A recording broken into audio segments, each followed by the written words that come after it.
Chapter 98. She turned around and quickly walked to another corner of the corridor that led to the washroom. A few people were discussing nearby.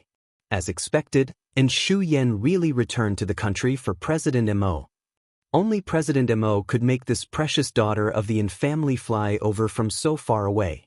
This Shu Yan is the best candidate for a daughter-in-law on Director Mo's side. They're a perfect match. I really don't know what Grandfather Mo was thinking. He actually let a woman whose name I've never even heard of enter the Mo family. No. That Jin Wan is quite famous in Hai Cheng's upper-class society. Her family background isn't bad, and it's said that she's very beautiful. I thought that I would be able to clearly see what kind of foxy beauty that Jin Wan actually has the ability to push aside so many young ladies from all over the country to marry into the Mo family. In the end, who would have thought that she didn't come? She's smart not to be here today. In today's situation, Director Mo definitely won't give her any face. Who knows, he might even find a way to teach her a lesson in front of everyone. As the CEO of Shine Group, he's basically the true ruler of the Mo family.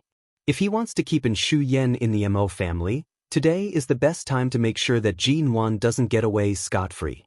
She definitely won't get any good results by coming here. That's true. Although a lot of people from the Mo family are here today, Grandfather Mo is not here. If Chairman Mo really wants to kick Jin Wan away, he has thousands of reasons to make her come in smiling and go out crying. Even if CEO Mo can protect her, he still has to consider the Yin family's face. This dilemma is really difficult for CEO Mo. What's there to be troubled about? According to President Mo's usual style of doing things, if he really wanted to protect his current wife, even if the heavens were present today, he wouldn't care. Did you really think that Director Mo could suppress him? This is the true strength of this father and son. It's just that they haven't had a direct confrontation yet. So what if that Jin Wan is beautiful? Although beauty is alluring, you'll still get tired of it after a while. I think he most likely has some interest in Shu Yan. Otherwise, he wouldn't have given Shu Yan so much face and chosen her to be his female companion.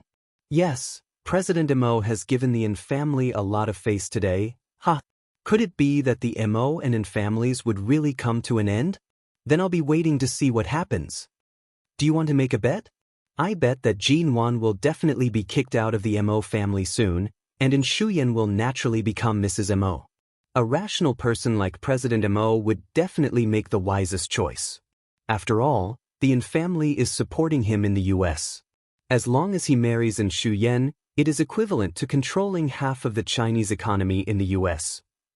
This will be more beneficial for President Mo when he takes over Shine Group in the future. With this kind of gambling method, why don't you just rob me? Do you think Jin Wan will be able to sit firmly in Mrs. Mo's position? Isn't he just waiting to lose? Jin Wan's headache worsened.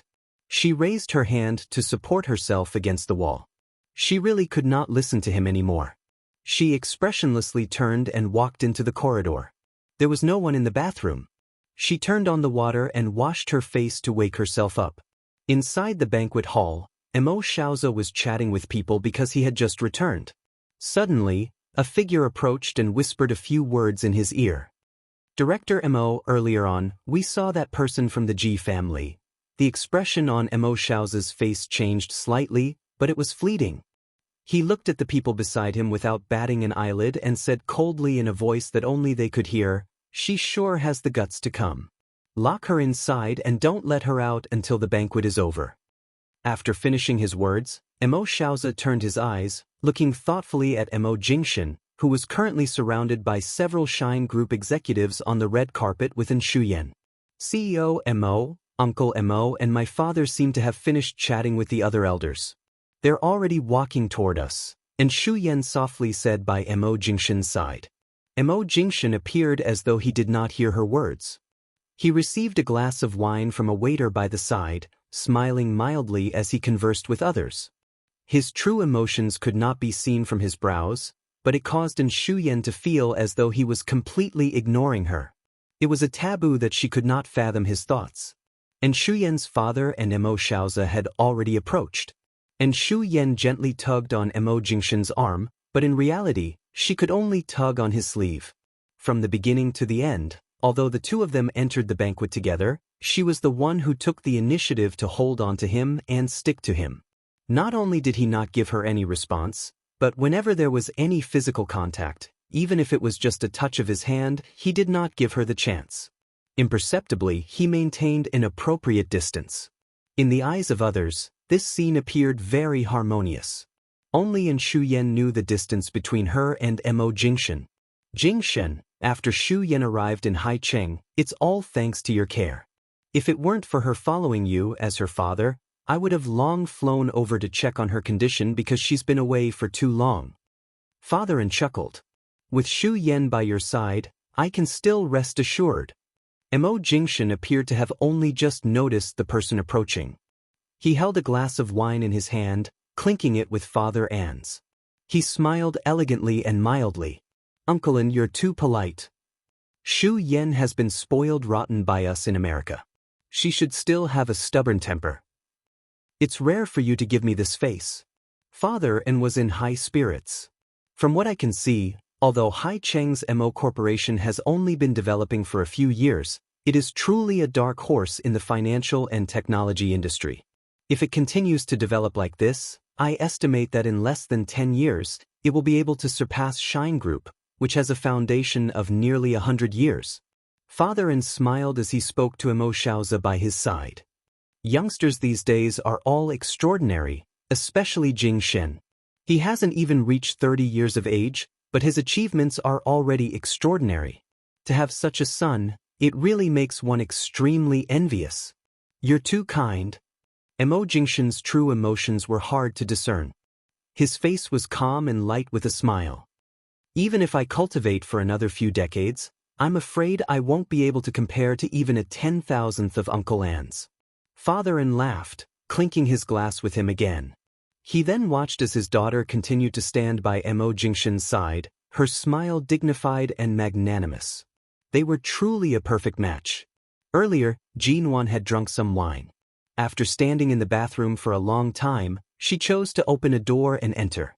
She sat on the toilet for a while and took out her phone to look at the time. She then discovered that there was no signal in the bathroom. After a while, he suddenly heard some movement coming from outside.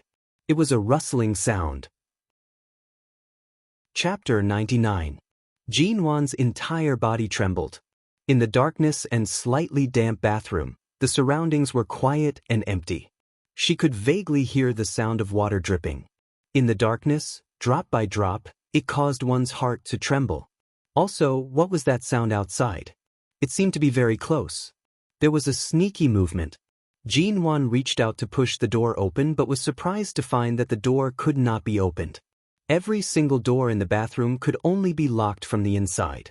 The lock had already been opened by her. How could it be that the door could not be opened?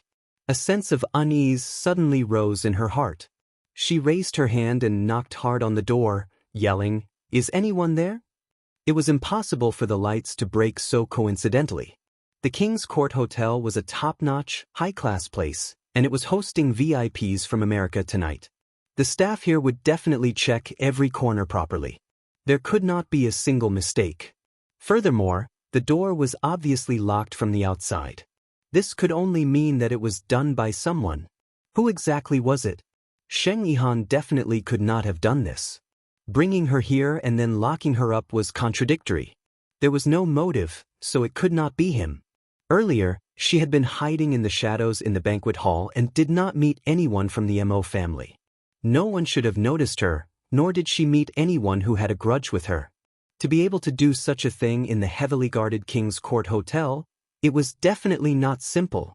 There were no windows in the bathroom, and the surroundings were well sealed. As the lights went out, the air conditioner also stopped working. The power should have been cut off. Jinwan's body had not been feeling well today. She did not know how long she would be locked up here. Earlier, she had shouted so loudly, but no one had approached. It was likely that no one had heard her.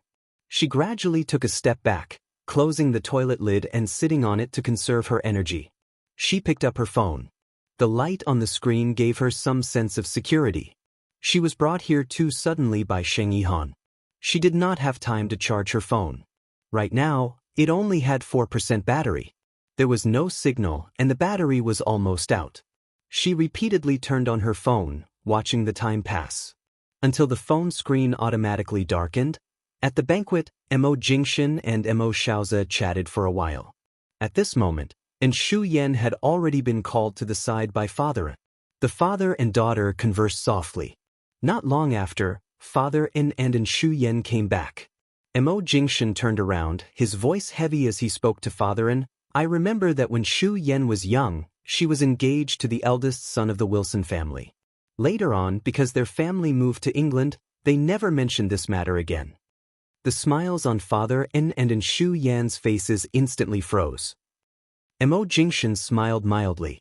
Now that the Weizhen family has returned to America and has an inseparable relationship with the Yin family's company, Shu Yan and Mr. Weizhen's eldest son has yet to marry, and there aren't any suitable candidates by his side.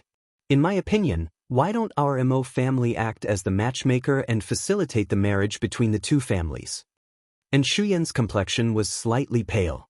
She stared in disbelief at the composed Mo Jingxin. As Mo Jingxin spoke, Mr. Weizhen, who was also present today, stood by the side. Hearing his words, he turned around and laughed in not very fluent Chinese. That engagement was set on Miss N's 5th birthday. After so many years, Mr. N must be forgetful and unwilling to let his daughter marry too early, so I didn't bring it up again. And Shu Yan was silent for less than a second before speaking up. Uncle Weizhen, I read that Shu Yan is currently at a suitable age for marriage. Mr. Weizhen's family also lives with the Yin family in New York. Even if she marries over, she won't be too far from home. Mo Jingxin's gaze was deep, and his face held a perfect smile that no one could find fault with. He interrupted her words. I heard that when the engagement was first set, New York's mayor was also present. Right now, the other party is already a high-ranking official in New York. If he were to personally host Shu Yan's wedding, it would really be the best. Father furrowed his brows, concealing the flash of displeasure in his eyes. This matter has already been going on for 20 years. The Weizhen family and the Yin family have been friends for 20 years. Not only are we business partners, but the elders are also close friends. Isn't it appropriate to arrange the marriage as soon as possible? Mo Jingxin smiled, turning to look at Mr. Weizhen, who had already entered the conversation. Mr. Weizhen clinked his glass with Mo Jingxin's, speaking politely in not very fluent Chinese. Miss N is really too outstanding. If she can really marry over, of course we'll be honored. But we're afraid that it will be hard on Miss N. After all, our family has been through a lot in England a few years ago, and it's not as good as before. And Shu Yan bit her lip hard. Her gaze moved from the smiling Mr. Weizhen's face to Mo Jingxin's. Mo Jingxin's every word rendered her speechless. Furthermore, Mr. Weizhen's emotions had already been stirred up by him. Right now, if she were to say a single word of rejection, she would offend the Weizhen family. Right now, Mr. Weizhen's hesitant attitude showed that he clearly wanted her to marry over, yet he was purposely lowering his stance. Mr. Weizhen, you're really being too humble. Your words not as good as before. How many financial tycoons will be unable to raise their heads? Mo Jingxin appeared to be unintentionally leading the conversation. He smiled lightly. When Shu Yan was young, she came to Haicheng and temporarily stayed with the Mo family. However, because she was not acclimatized, she was brought back to America for treatment. I noticed that she seemed to have lost a lot of weight recently. I'm guessing that she's still unable to adapt to life in the country. So Mo. And Shu Yan opened her mouth. Mo Jingxin smiled mildly at her. I know that your thoughts are all on your career, but you've indeed reached the age where you should get married. After the contract is signed, the two of you can head back to America together. Once the wedding is confirmed, remember to inform me. And Shu Yan's expression turned paler and paler. She stared at him, her slender fingers tightly gripping her skirt. Under this man's calm and smiling gaze, there was too much shrewdness hidden, causing one to be caught unprepared. Right now, Shu Yan's father's expression was extremely ugly. However, due to the fact that Mo Jingxin had given Shu Yan and the Yin family enough face today, his words were also impeccable. It really left one with nowhere to vent their anger, much less any reason to vent it. Mo Xiaoze furrowed his brows, coldly watching everything. In his heart, he knew that his own son had turned the tables on him. He was already extremely unhappy. No wonder Mo Jingshan was so cooperative. He only had one goal tonight, and that was to send Shu Yan back to America. He also wanted to pair Shu Yan up with the others. Chapter 100. Mo Jingshan's actions seemed to have sealed off Shu Yan's path of retreat without batting an eyelid. Such a reversal happened in the blink of an eye. No one had expected it, nor were they prepared for it. Just like that, she was pushed away by Mo Jingshan. Following that, Mo Jingshan casually chatted with Mr. Wazin for a while, recommending a friend he had in America who specialized in wedding ideas. It was clear that this matter had already been decided. Father wanted to say something, but Mo Jingshan had already softly chatted with a local Hai-Ching company manager behind him, ending the previous topic. And Shu Yan secretly pinched her skirt. Because Mr. Wazin was by her side, she could not display too much negative emotions. She forced herself to say calmly, "I'm not feeling too well. I'm going to the restroom." As she spoke, she turned and quickly walked toward the restroom. In the end, when she approached the corridor leading to the restroom, she saw that it was dark inside. She then saw the bodyguard who often followed by Uncle Mo's side standing nearby. The bodyguard turned back to look at her and signaled for her to leave with his eyes. And Shu Yan stared at the darkness inside, then looked in the direction of the female restroom. Strangely, she seemed to have guessed something. Her footsteps paused for a moment before she slowly retreated and turned to walk away.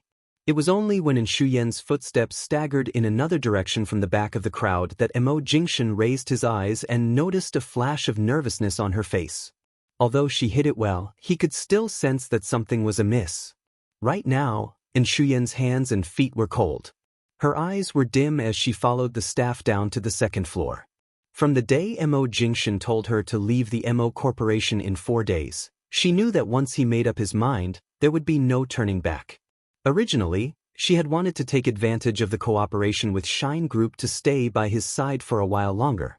However, she didn't expect that the reason he asked her to be his female companion today was to give face to the Yin family before he mercilessly chased her back to the United States, leaving her father and Uncle Mo speechless. And Shu Yan stood by the railing on the second floor, avoiding the crowd's gaze. She picked up her phone and called Mo Jingshan. She could not return to America like this. Everything that had happened tonight meant that if she returned, it would be difficult for her to get close to him again. Mo Jingshan looked at the caller ID and did not pick it up. When the phone stopped vibrating, there were no more calls. The phone fell silent. Mo Jingshan raised his eyes. Because of Shu Yan's earlier nervous expression, he thoughtfully scanned the entire banquet hall. Suddenly, his phone vibrated again. This time, it was Auntie Chen calling. Mo Jingshan's brows moved as he picked up the call. "Mr. Mo, did Madam go to your company tonight?" Auntie Chen sounded worried. "She didn't go back?" "No, it's already so late, and Madam hasn't come back yet. I thought she might have gone to your company to look for you. Her phone is still turned off, and I haven't been able to contact her." Mo Jingshan's gaze quickly scanned the area. His gaze was deep, and it was hard to tell if he was happy or angry. At this moment, a staff member in the banquet hall suddenly reminded, "Distinguished guests, I'm really sorry. The washroom in the banquet hall on the first floor has a circuit failure and cannot be used for the time being. Please move to the second floor or other floors later. The washroom on the first floor is currently closed." It was just a reminder from the staff, and it was just a malfunction in the washroom. It didn't affect anything in the banquet hall. The banquet continued. At this moment, Shu Yan had already returned. Hearing the staff member's reminder, her gaze shifted in Mo Jingshan's direction. "Mo, can we have a chat? I don't want to return to America." She approached him and spoke softly. Mo Jingshan did not look at her. Instead, he indifferently turned around, his gaze fixed in the direction of the washroom. The figure who, because of the staff member's words, had suddenly moved in the opposite direction of the washroom. It was Sheng Yihan, who had unknowingly appeared in the banquet hall. And Shu Yan stood in front of him, only to discover that the man's gaze was currently examining her. It was heavy, and carried with it an oppressive feeling that caused one to tremble. Mo Jingshan was the type of person who, when one looked at him, would make one involuntarily think of a tree covered in frost when all things were withering in the winter. He stood elegantly in the cold snow, clean, distant, and even cold to the point of being inhuman. However, because he was too good-looking, there was a hint of fickleness to him. However, at this moment, the expression that had always been hidden beneath the high collar of his cultured appearance was no longer as good as before. His lower jaw was slightly taut, and his brows were like the thin snow on the summit of a mountain. It was as though he had torn away the noble and friendly facade of a Vanity Fair, transforming into an icy arrow filled with killing intent. It was as though he would pierce through everything in the next second. And Xu Yan subconsciously raised her hand to grab his sleeve, wanting to make him stay by her side. She stared at him and said in a low voice, "Sijimo, Uncle Mo and my father are calling for you." Mo Jingshan's gaze was frighteningly cold. And Xu Yan's brows furrowed, and her grip on his sleeve tightened. "So Mo, let go." Mo Jingshan's cold and heavy voice rang out. Without waiting for Xu Yan's response, he directly pulled his arm out, expressionlessly heading in the direction Sheng Yihan had left. And Xu Yan stood stiffly in her spot. She then rushed to lift her skirt and follow. "Xiao Mo, long time no see. I wonder." Someone by the side saw Mo Jingshan and approached to greet him. "Excuse me." Mo Jingshan did not turn back and directly walked past. His gaze was slightly heavy. "Xiao Mo." And Xu Yan saw that he was about to walk in that direction and was afraid that what she was worried about and suspected had come true. She rushed to grab his wrist forcefully. "Tonight is an important banquet for the Mo Corporation and Shine Group. Earlier on, the staff already said that the bathroom on the first floor cannot be used. Right now, there's no one there." However, Mo Jingshan coldly pushed her away. And Xu Yan staggered, reaching out to grab his arm to steady herself. The moment she raised her hand, the man had already walked far away. Everyone in the banquet hall looked over because of the commotion. When Mo Shaozi saw the direction Mo Jingshan was heading toward, his gaze was cold as he heavily slammed the unfinished wine glass in his hand onto the waiter's tray. His brows furrowed harshly. Hearing this, Sheng Yihan turned back. His cold and indifferent gaze met Mo Jingshan's. As their gazes met, it was like the collision of icebergs at the North Pole. Sheng Yihan's footsteps suddenly paused in front of the bathroom door. A pensive expression flashed past his face, and his lips curved in an unfathomable smile. Mo Jingshan approached, his expression indifferent. "It seems like this Mo has not been a good host for tonight's banquet. The hotel's bathroom actually malfunctioned. Why don't Mr. Sheng head to the second floor? This Sheng is untalented. I haven't even officially taken a step into the business world, but CEO Mo has already remembered my name and recognized me at a glance." Sheng Yihan's tone was light and slow, making it difficult for others to hear his emotions. Chapter 101. What happened? Mo Jingshan's sharp, cold gaze shifted from the direction of the dark bathroom to Xu Yan by his side. And Xu Yan did not expect he would actually ask her. This man's observational skills and thoughts were too meticulous to such a frightening degree. "I'm not sure." And Xu Yan knew she could not hide it any longer and could only softly say, "Earlier on, I wanted to go to the bathroom, but I felt that this place was not too normal, just not too normal." Mo Jingshan coldly chuckled. "And Xu Yan, do you not wish to return to America safely?" And Xu Yan's expression was so stiff that it seemed as though it was about to crack. She lowered her eyes. "I'm really not too sure." Mo Jingshan did not pay any more attention to her. His cold gaze once again landed on Sheng Yihan. Sheng Yihan did not plan on wasting any more time. A trace of worry could still be seen in his eyes. He slowly said, "Jean Wan entered the bathroom 25 minutes ago. She still hasn't come out." The moment his words landed, and Xu Yan instinctively reached out to hold onto the man's arm. Before her hands could touch him, Mo Jingshan's figure was already several steps away from her. Seeing that the bathroom door was actually locked, Mo Jingshan's jaw tightened. His Adam's apple moved up and down, and his black eyes were so heavy that it seemed as though they could drip water. The moment the bathroom's heavy alloy door was kicked open, The hot bathroom emitted a wave of dampness due to the lack of air conditioning for a long time. Mo Jingshan's brows furrowed tightly. All the doors in the bathroom were left ajar because there was no one inside. Only the innermost door was tightly shut. Hearing the noise, the hotel staff rushed in with a temporary searchlight. After being glanced at by Mo Jingshan's cold gaze, they rushed forward to help open the door. The moment the door opened, they saw Jin Wan, who was dressed in a pink gown, sitting on the toilet seat. Her head was weakly pressed against the wall, and her hands were by her side. The hair on her forehead was wet with sweat, and her eyes were closed. Her face was as pale as paper, and her lips were completely drained of blood. She had already fallen unconscious. And Shu Yan followed behind. Seeing this scene, her brows furrowed. This was because Jin Wan's complexion was frighteningly pale. Aya, why is there still someone in the bathroom?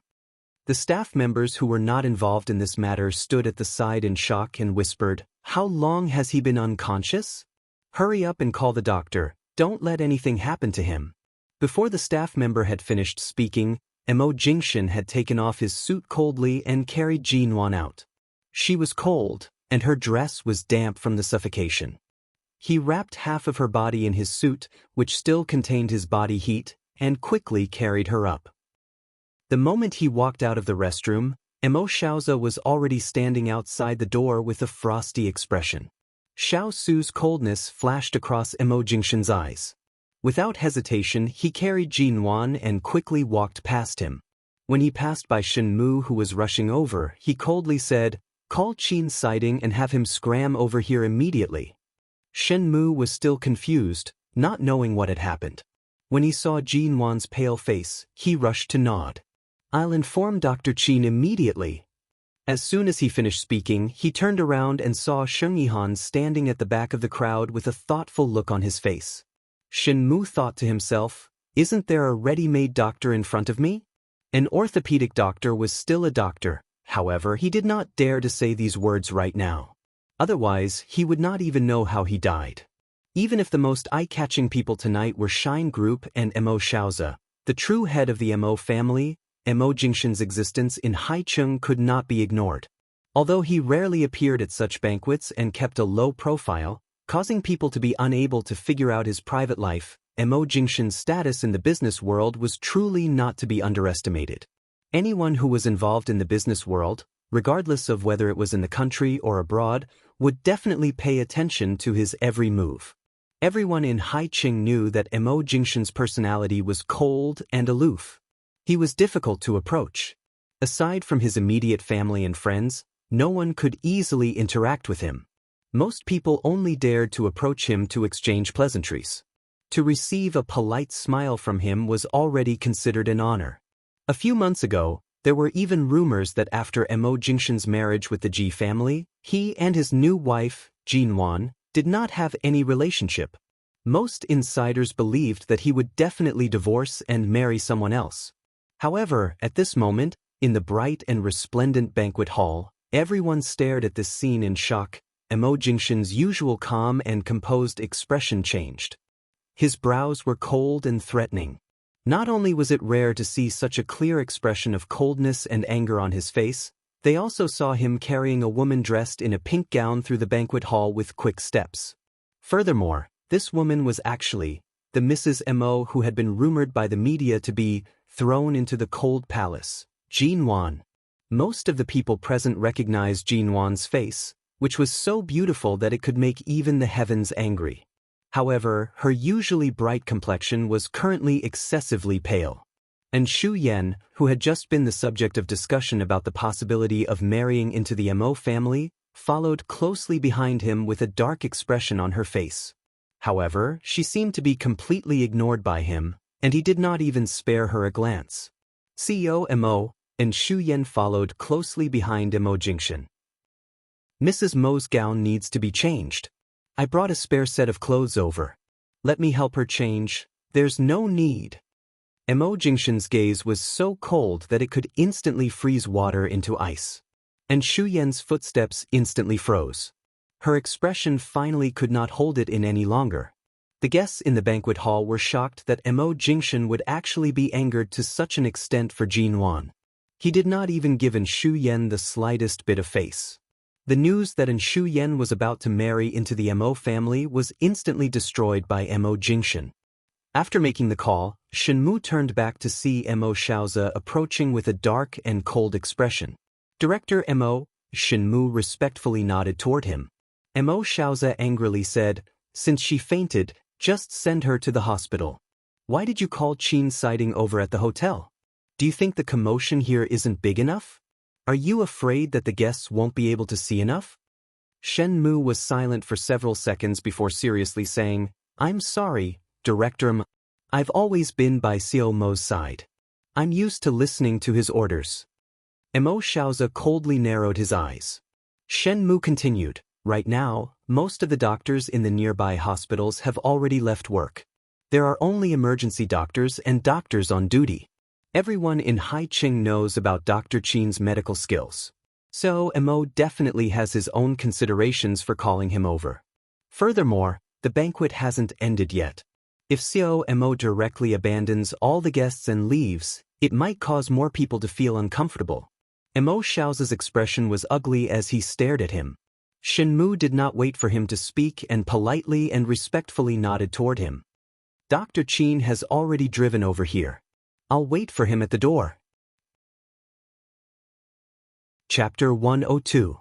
Jin Wan had not fainted for too long. She was already feeling unwell, and there was no fresh air in the bathroom. The enclosed space made it difficult for her to breathe. She did not know how she had suddenly fainted. She struggled in the nightmare for a long time. The nightmares from her previous life that had not appeared for a long time were invading her consciousness, until her body suddenly felt as though it had been soaked in a pool of warm water. Her cold body gradually warmed up, and the uneasiness in the nightmare gradually faded. Below her neck, there seemed to be a strong hand holding the back of her neck. From time to time, her forehead would be covered by another hand, as though testing her temperature. So warm, so comfortable, was this also a dream? Abruptly, Jin Wan opened her eyes. Her gaze seemed to have lost focus. After opening them for a long time, she slowly returned to herself. She turned her head slightly in a daze, looking at the man by the bathtub. The moment she saw Mo Jingshan's face so close to hers, her heart instantly jumped. She watched as the man's brows were tightly furrowed. His gaze was cold and stern, and his hand was still pressed against her forehead. She was startled.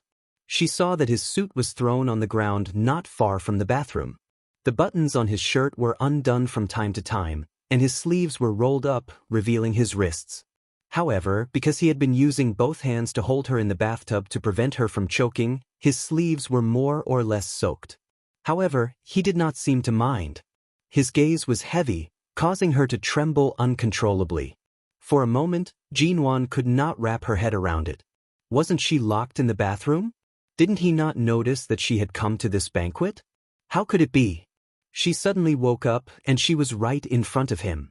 Furthermore, he had taken off her clothes, and she was lying in the bathtub just like that. The bathroom door was tightly shut. Various footsteps could be heard from outside, and Shu Yan's voice could be heard from outside. "Xiao Mo, the clothes I brought are new. Do you want Mrs. Mo to change first?" Mo Jingshan appeared as though he did not hear the voices outside. His cold gaze landed on Jin Wan's pale face. "If you want to come to the banquet, why didn't you directly ask me? What's the meaning of this?" Jin Wan finally gradually returned to herself. The alcohol in her mind continued to wreak havoc, causing her to feel uneasy. Outside, Shu Yan was still gently knocking on the door.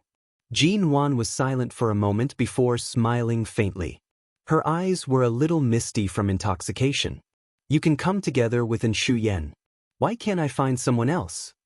She did not explain how she came here, nor did she want to explain. As soon as she finished speaking, she felt the man's hand on the back of her neck become full of thorns, and she began to struggle to sit up. "Don't move." Mo Jingshan's voice was low and heavy.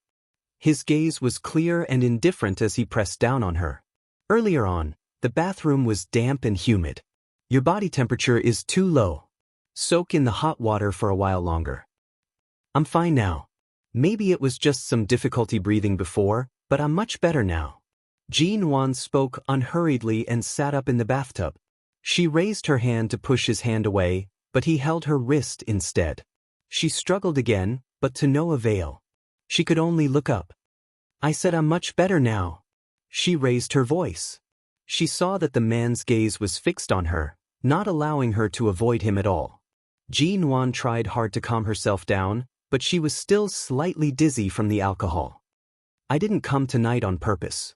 Furthermore, even if I wanted to come, I'm afraid there's no place for me by your side. The reason I didn't bring you to this dinner party was because I didn't want you to misunderstand. Mo Jingshan more or less softened his tone, but his hands still held onto her wrist without loosening. Oh, I really didn't misunderstand. Jin-Wan lowered her head, no longer looking at him. Mo Jingshan saw that she was sitting in the water. It seemed like she really did not plan to continue soaking. He casually pulled a towel over her head and helped her dry her dripping hair. Jin-Wan turned her head away to avoid his hand. She raised her hand to press down on the towel on her head. I'll do it myself. The man did not speak. His actions continued until he carried her out of the bathtub. At the same time, he pulled over another towel that was larger and wider enough to wrap around her body. He wrapped it around her and carried her out of the bathroom. Jin-Wan did not speak the entire time. Only when she was placed on the bed did she instinctively curl up her legs and hide in the bed, invisibly maintaining a distance from him. It could be seen that even though she did not argue, her emotions were already filled with negative emotions. Mo Jingshan pulled the blanket over her, forcing her to lie under it. He then pressed his hand against her forehead and looked at her, speaking solemnly and softly, "Qin's sighting will be here soon. I've already asked someone to buy a new set of clothes for you. Lie here and rest first." Jin-Wan could tell from this suite that this should be the guest room on the upper floor of King's Court Hotel. There were still hundreds of guests in the banquet hall on the first floor. Tonight was an important dinner party between Mo Corporation and Shine Group. Since she was fine right now, he should take some time to deal with the aftermath. She did not speak and closed her eyes. She did not even want to make a sound. She did not even want to hear a single word of his advice. "Wan." The man stood by the bed. His clear and deep voice called out her name. Jin-Wan appeared as though she did not hear him. She closed her eyes and did not speak. She did not move, but her hand gripped onto the towel wrapped around her body. Her grip gradually tightened. "How much wine did you drink earlier?" Mo Jingshan stared at her. Earlier, when he carried her into the room, he could smell the scent of several different wines mixed on her body. Although the alcohol content of the wine prepared for the dinner party was not high, the fact that Jin-Wan's alcohol tolerance was very low was known by the entire upper class of Haicheng. She would definitely get drunk after drinking a few glasses. He had seen this a long time ago without her knowing. Furthermore, today, there were several types of wine mixed together. Seeing that she was still using the excuse of being drunk to throw a tantrum, Mo Jingshan placed her handbag on the bedside table. He picked up the phone that had run out of battery and glanced at it. After confirming that it was indeed out of battery, he placed it down. "Be good and rest in the room. Wait for me to come back." After speaking, the man glanced at her again. Seeing that she was currently half drunk and could not cause any trouble, he directly left the room. Outside the room, and Shu Yan saw that he had finally come out and rushed forward. "Mo, how is Mrs. Mo? Is she all right?" However, Mo Jingshan's expression was cold. He did not pay her any attention and walked down the stairs. Half an hour later, the banquet hall seemed to have returned to normal. Mo Jingshan walked through the crowd. His expression was still calm and impeccable. However, his gaze did not move toward Shuyan. Even when Shuyan walked over to seek his gaze, the look she received made her tremble as though she was sitting on pins and needles. Qin's sighting had already arrived. He suddenly approached Mo Jingshan's side and softly mocked. "This old man drove 180 miles per hour to rush over, but your woman is not in the room at all." Mo Jingshan's gaze hardened. His silent and cold gaze subconsciously scanned the entire banquet hall. He suddenly laughed coldly. Chapter 103. In the room, the towel was tossed onto the bed. Jean Wan's cell phone and other items remained untouched on the bedside table. The room service staff explained by the side, "Earlier on, I only brought the clothes I bought for Mrs. Mo and then went to clean the other rooms. I didn't notice the commotion here." Sheen Sighting crossed his arms and leaned against the door. He snorted. "Since you still have the ability to slip away, I think your woman should be fine. Based on her physical condition, aside from her fear of the cold, she doesn't have any other problems. She's very healthy." As he spoke, Sheen Sighting raised his chin, using his gaze to point toward the window. "Isn't that right? She still has the strength to jump out of the window." Mo Jingshan had long noticed the open window and the fluttering curtains. His expression did not reveal the slightest hint of anger. His gaze was indifferent, as though he did not have any emotions. Sheen Sighting appeared eager to watch the show. He walked to the window and casually glanced outside, chuckling softly. "No wonder she didn't take the usual route today. There's a very tall tree outside the window. A child can jump down without getting hurt." In a bar half a city away from King's Court Hotel, Jean Wan sat in a secluded corner. The wine glasses on the table were arranged in a row. She had drunk 2 glasses. It was not bad. She raised her hand to rub her nose, expressionlessly reaching for another glass. This was a leisure bar, a type of bar. Most of the customers were refined people who listened to music and drank. It was not as messy as ordinary bars. Not far away, there was only a young man hugging a guitar and singing a sad ballad. The more he sang, the sadder he became. The more he sang, the lower his voice became. Jean Wan, who had been trying hard to calm down, was stirred up bit by bit. She couldn't help clenching the wine glass tighter and tighter. She had run out of the hotel to calm herself down. Otherwise, she was afraid that she would not be able to control her emotions. She really wanted to grab Mo Jingshan's collar and interrogate him. In her previous life, after their divorce, did he spend every day within Shu Yen when he went to America? That 10 years of his life that she could not even touch. He was the powerful Shine Group's global CEO. Everything about him was impossible for her to know. The distance between them was so far, so far. And in those 10 years, who was it that walked so closely with him? Was it in Shu Yen? Was it Ji Mengran? Or was it a woman thousands of times better than her? But she could not ask. If she did, she would only be treated as a lunatic. A lunatic who spoke nonsense that others could not understand. Shine Group's CEO Mo Jingshan has returned to the country today. He has already arrived in Haicheng. What are you looking at? Do you know who that person in the news is? A woman like you probably doesn't even have the qualifications to carry his shoes. The last few words she heard before she died in her previous life suddenly rang in her ears. GG. G Group's GG. Suddenly, she felt like she was in an ice-cold prison. Everything around her was icy cold. That kind of helpless struggle and the feeling of suffocation from the poison were all surrounding her. It was so cold that her teeth were chattering. Not far away, there were 2 men who were listening to music and drinking. They were dressed like elite white-collar workers of the upper class. They noticed the sound of a bottle falling to the ground in the corner. The 2 men looked back and saw a slender and fair woman hugging her knees and curling up on the sofa. Her face was buried in her knees, and her body was trembling imperceptibly, as if she was very cold.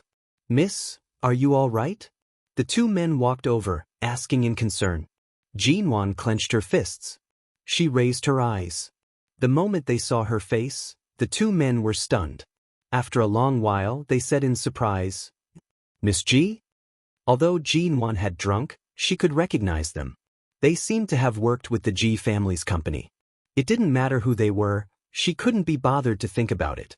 She only glanced at them coldly before burying her face in her knees again. The 2 men saw that she seemed to have drunk too much. She was quiet and depressed. She did not look like the arrogant and domineering Mississippi. The 2 of them asked worriedly, "Miss G, did you drink too much? Do you need to contact someone from the G family to pick you up?" In the end, the 2 of them had yet to finish speaking when Jean Wan suddenly raised her head. She asked expressionlessly, "Do you want to drink?" The 2 of them.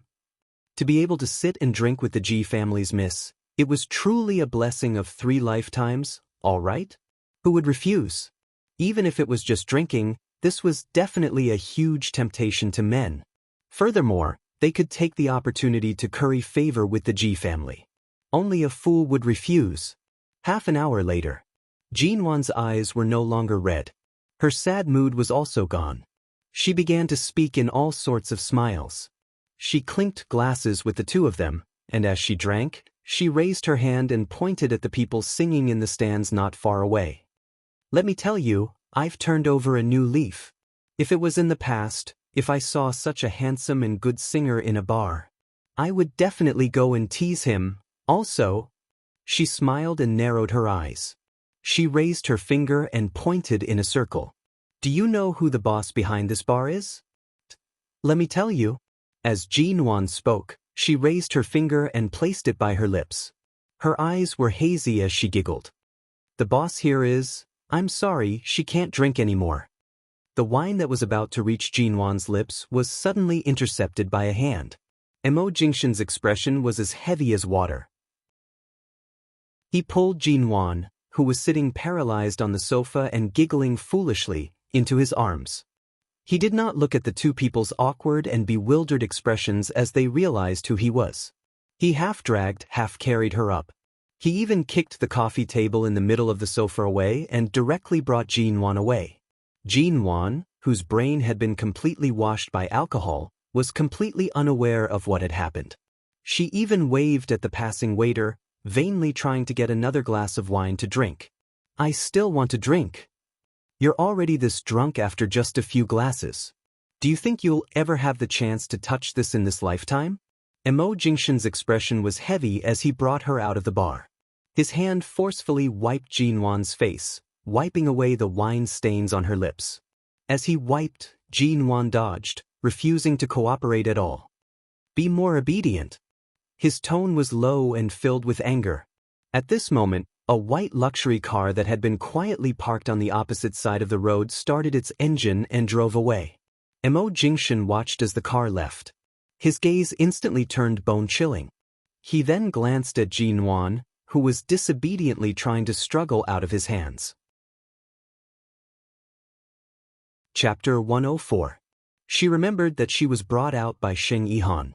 She also remembered that she wanted to find a place to calm down. When she got out of the car nearby, she warned Sheng Yihan not to follow her. However, she did not expect him to find her so quickly. Do you want to get in the car yourself, or do you want me to carry you in? Mo Jingshan's cold voice carried a hint of sternness. However, he did not let go of her, in case she ran away like a rabbit. There were cars passing by nearby. If they were not careful, they would be in danger. Jinwan stood in the same spot without moving. Right now, not only did she not want to get in the car, she also wanted to take off her shoes and throw them at his face. Seeing that she was standing there like a statue, Mo Jingshan's hand directly wrapped around her waist. Jinwan's gaze turned to him, pausing on the well-tailored and well-made long coat he was wearing. He only had a shirt inside. There was no suit. Oh, that's right. Previously, he gave her the suit to wear. It seemed to have been thrown in the bathroom. It was worth a lot. Just the price of that suit alone was enough to buy a 200-square-meter house in the capital 10 years later. Right now, the coat he was wearing was even more expensive. She looked at the man's cold and handsome face and suddenly smiled. In the past 10 years that seemed like a dream, and in the recent days that they spent together, she had never thought about what kind of man she had married.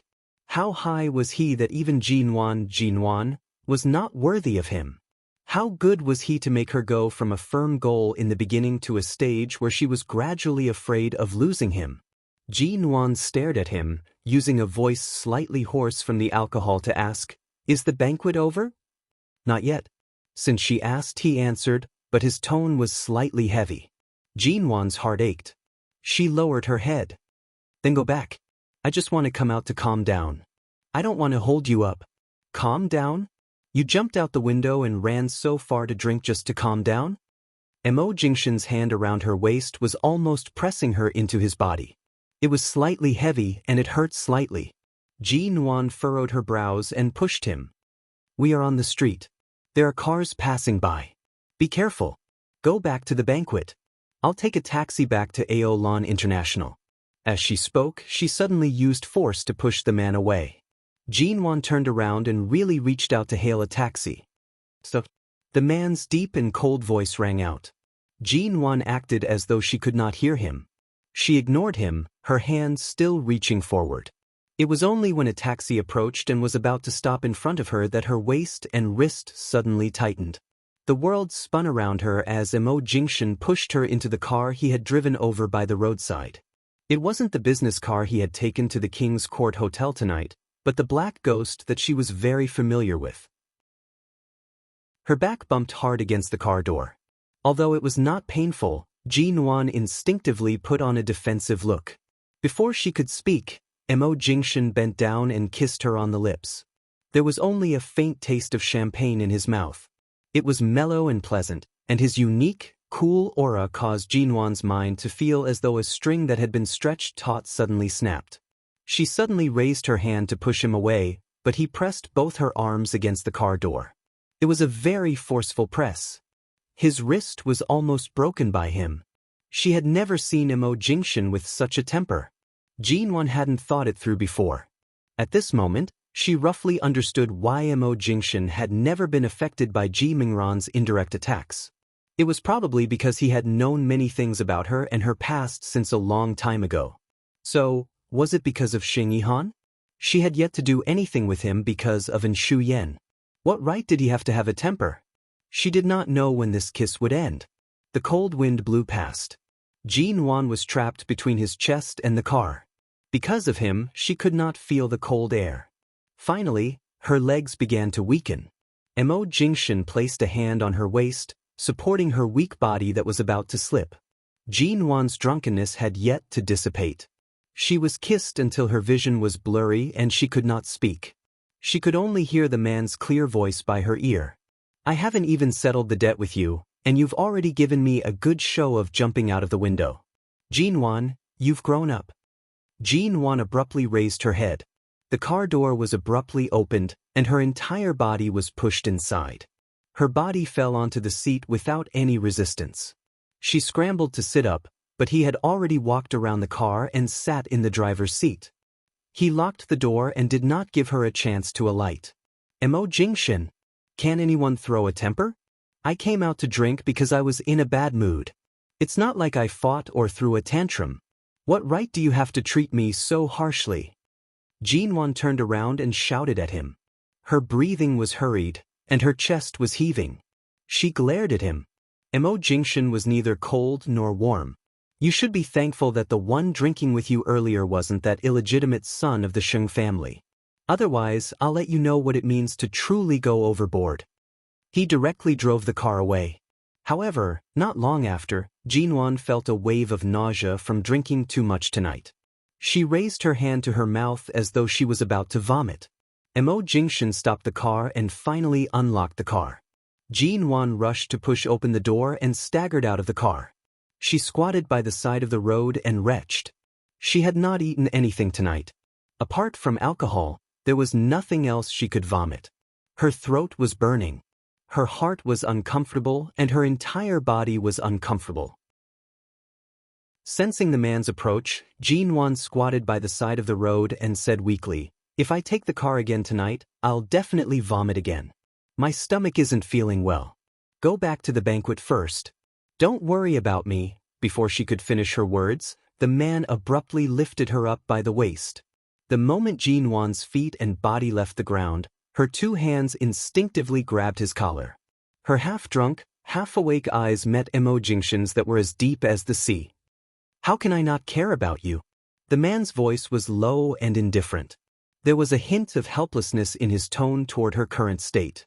When Emo Jingshan forcefully brought her into the nearest hotel, Jinwan was unable to resist, both physically and mentally.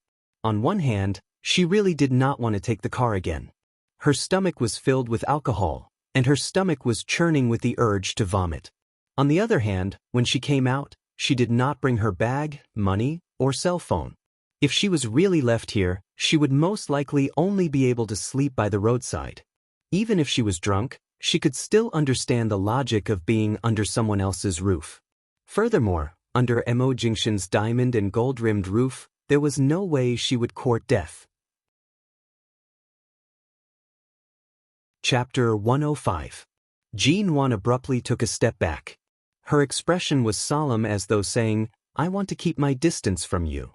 Her entire body was like a porcupine as she attempted to retreat further. Mo Jingshan glanced at her. "Why don't you try taking another step back?" Jean Wan did not speak. She turned around and leaned against the wall of the elevator. If she was drunk, she would just drink. But now that she was drunk, she was like a punching bag. After exiting the elevator and entering the room, Jean Wan directly slipped inside. She still insisted on keeping her distance from Mo Jingshan. Mo Jingshan raised his hand to press against his brows. He then looked at her expression. His black eyes stared at her as he unhurriedly unbuttoned his expensive and exquisite cufflinks. He softly and indifferently said, "You're drunk. I won't bicker with you. Come here." Jean Wan stood by the window warily. She leaned against the curtains as though only then could she feel some sense of security. "I'm not drunk." She raised her voice to defend herself. "I told you to come here." Mo Jingshan's heavy voice cut her off. Jean Wan leaned against the curtains, her hands gripping the fabric tightly.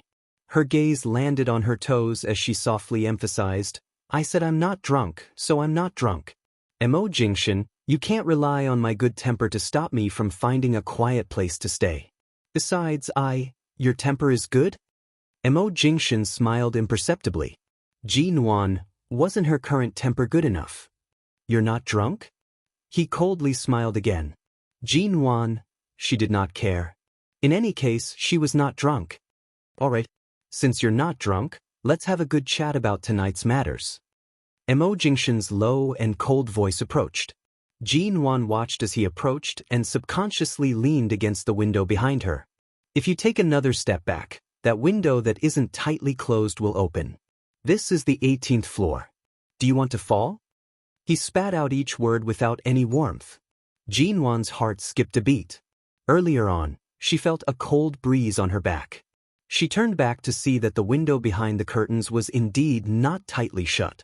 There was still a gap, and a little wind was leaking in from it. She was silent for a moment before reaching behind to pull the window inward. As she closed it completely, she suddenly felt the man's cool scent approaching. Jean Wan turned her face away, refusing to look at him. Seeing that she was clearly going to continue ignoring him, Mo Jingshan's perfect jaw tightened. In the next second, he grabbed her wrist and pressed it against the bay window behind her. Jean Wan sensed his pressure and abruptly looked up at him in shock. She took a step back and leaned against the glass behind her. However, just as she was about to struggle, the man's cell phone suddenly rang. The melodious ringtone rang one after another. She didn't need to guess to know that the banquet hadn't ended yet. Regardless of whether the call was from Shu Yen or Mo Shaoza, it had nothing to do with her. "Your phone is ringing," Jean Wan reminded. Mo Jingshan appeared as though he did not hear anything and continued to stare at her. Being stared at by him, Jean Wan felt goosebumps all over. Seeing his cell phone ring a few times, he stopped, and then continued to shout a few seconds later. She raised her hand to touch his coat, took out his cell phone, and saw a string of numbers that had not been saved in his address book. However, Jean Wan also recognized that it was Shu Yen's number. That night, she had only seen it once, but she had remembered it with her woman's instincts. She looked at him with a hint of a smile and handed the cell phone to him. "It's your secretary," and, however, Mo Jingshan coldly pushed away the cell phone she had raised. When Jean Wan glared at him, he directly snatched the cell phone from her hands and mercilessly threw it behind him. With a thud, the phone fell heavily on the slightly reflective golden tile floor, and the incessant ringing also came to an abrupt end. Mo Jingshan was the type of man who did not need to show any expression of anger. Just a mild and cold glance was enough to cause fear in people's hearts. Although Jean Wan was not afraid, the instant the cell phone landed on the ground, her mind went blank for a moment. "My secretarian?" He chuckled coldly. "Who gave her the right?" Jean Wan returned to her senses. She turned to look over his shoulder at the shattered cell phone on the ground. Although it was not the one she had bought with her, She could not help but take a few more glances. I'll say it one more time. His gaze landed on her face. Every word clearly entered her ears. Right now, you're not sober enough. There's no need for us to argue. We'll talk after you wake up tomorrow. Be obedient, then? His gaze was clearly cold, and he clearly carried dissatisfaction. However, due to Jinwan's gaze, he still softened his voice to avoid scaring her. Previously, Jinwan had been stained with the smell of alcohol in that bar. The smell was not pleasant, so she went to take a shower. Because she did not want to face Mo Jingshan for now, she took a long time to shower before coming out. She wrapped the towel tightly around her body and put on a bathrobe. After ensuring that she was completely covered from head to toe, she walked out of the bathroom. She scanned the room but did not see Mo Jingshan's figure. Did he return to the dinner party? Jinwan slowly pulled up the bathrobe on her body. She walked to the window and opened it. The thick bathrobe could barely withstand the chilly night wind. It was already very late. The corridors of this hotel were quiet, and there was no one walking back and forth. Outside the window, the night was quiet. Only the occasional headlight of a passing car would flash by. From the 18th floor, she could almost see half of Hai Cheng's bright lights. She finally sobered up a little. She also clearly confirmed that what she wanted now was indeed more than before. If it was a month ago, when she had just woken up in the bridal room, she would not have cared about the words of those people today, including in Shu Yan's existence. What she wanted was the identity of Mrs. Mo. What she wanted was to be able to protect everything she had lost and not repeat the same mistakes. What she wanted was to live a good life again. But earlier she really minded it. She minded it to the point where even she was shocked. Tonight she might really be a little emotional. When she came out, she did not even think twice and directly boarded Xing Yihan's car. Usually, even if a knife was held to her neck, she might not have done it. Jinwan rubbed her forehead, suddenly feeling a little regretful. She had really lived 2 lives in vain. As someone who had experienced almost everything, her mental fortitude was actually not strong enough. Chapter 106. The man stood by the door. Seeing that she was standing there unmoving, wrapped in a towel and bathrobe like a bloated snowman, his cold brows immediately furrowed. "Come here," he said mildly. His tone was indiscernible. Jinwan remained standing there unmoving. She had thought that he had returned to the banquet, but it turned out that he had gone to buy food for her? "You had an accident in the bathroom last night. Your entire body is cold and unconscious. Right now, you're standing by the window to enjoy the wind. Do you want to fall sick?" Mo Jingshan's voice was heavy. "Close the window and come here." Jinwan was indeed slightly cold. Earlier, she had only thought that the wind would clear her mind. Seeing that Mo Jingshan's gaze had grown colder, she raised her hand to close the window. Walking over, she lowered her eyes to look at the takeout in his hands. Just by smelling it, she could tell that it was her favorite dishes. She raised her eyes to see that Mo Jingshan was glancing at the bathrobe she was wearing. He did not seem as cold as before. "You didn't return to the banquet?" Jinwan cleared her throat, speaking unnaturally. "I thought." Mo Jingshan reached out to touch her face. Jinwan paused, raising her eyes to look at him. Her skin was ice cold. He did not speak, his cold brows furrowing. His warm palm rubbed her face until Jinwan's expression was no longer as stiff and her face was no longer as cold. Only then did he place the takeout in his other hand on the table by the side. "And Shu Yan alone has already angered you to this extent. If I were to return now, I'm afraid that you would even dare to jump from the 18th floor." Mo Jingshan's tone was cold. "Jinwan, I'm not that desperate." Mo Jingshan glanced at her, raising her chin with his hand. His clear, cold eyes watched her. "You've sobered up?" "When I showered earlier, I sobered up quite a bit." Jinwan tried to turn her face away, but he still held her chin, preventing her from looking away. She raised her eyes to meet his. The man's gaze was slightly dark. He stared at her for a long time. "What happened to Xing Yihan?" Jinwan lifted her eyelids, her tone slightly unconcerned. "I have nothing to do with him. He has always been Xia Tian's doctor. When I visited Xia Tian at the hospital, It was inevitable that we would cross paths. Seeing that Mo Jingshan was only watching her coldly, she could not help but furrow her brows and continue to explain. He is about to return to the Sheng family. He invited me to attend the banquet. Originally, I did not know what kind of banquet it was and did not want to come. But in the end I was brought here. I was afraid that there was something strange, so I did not enter. I saw you and Shuyan. As she spoke, Jinwan glanced at him. Even if she didn't speak, her meaning was clear. What she meant was that she did not dress up as anyone's female companion, nor did she want to have too much to do with Sheng Yihan. Bye. From. Otherwise, there wouldn't be so many things happening tonight. And. Eat first. He placed his hand down and opened the takeout on the table. The exquisite, translucent box contained Jinwan's favorite Chinese dishes and pastries. There was also a glass of hot fruit juice. Jinwan was originally angry, but now that she had sobered up, she could not throw a tantrum. She sat down, picked up her chopsticks, and took a bite. "How did you know I didn't eat?" she asked casually as she ate. Her eyes were fixed on the food in front of her and did not look at the man by her side. "Earlier, when you vomited outside, you could only vomit out wine.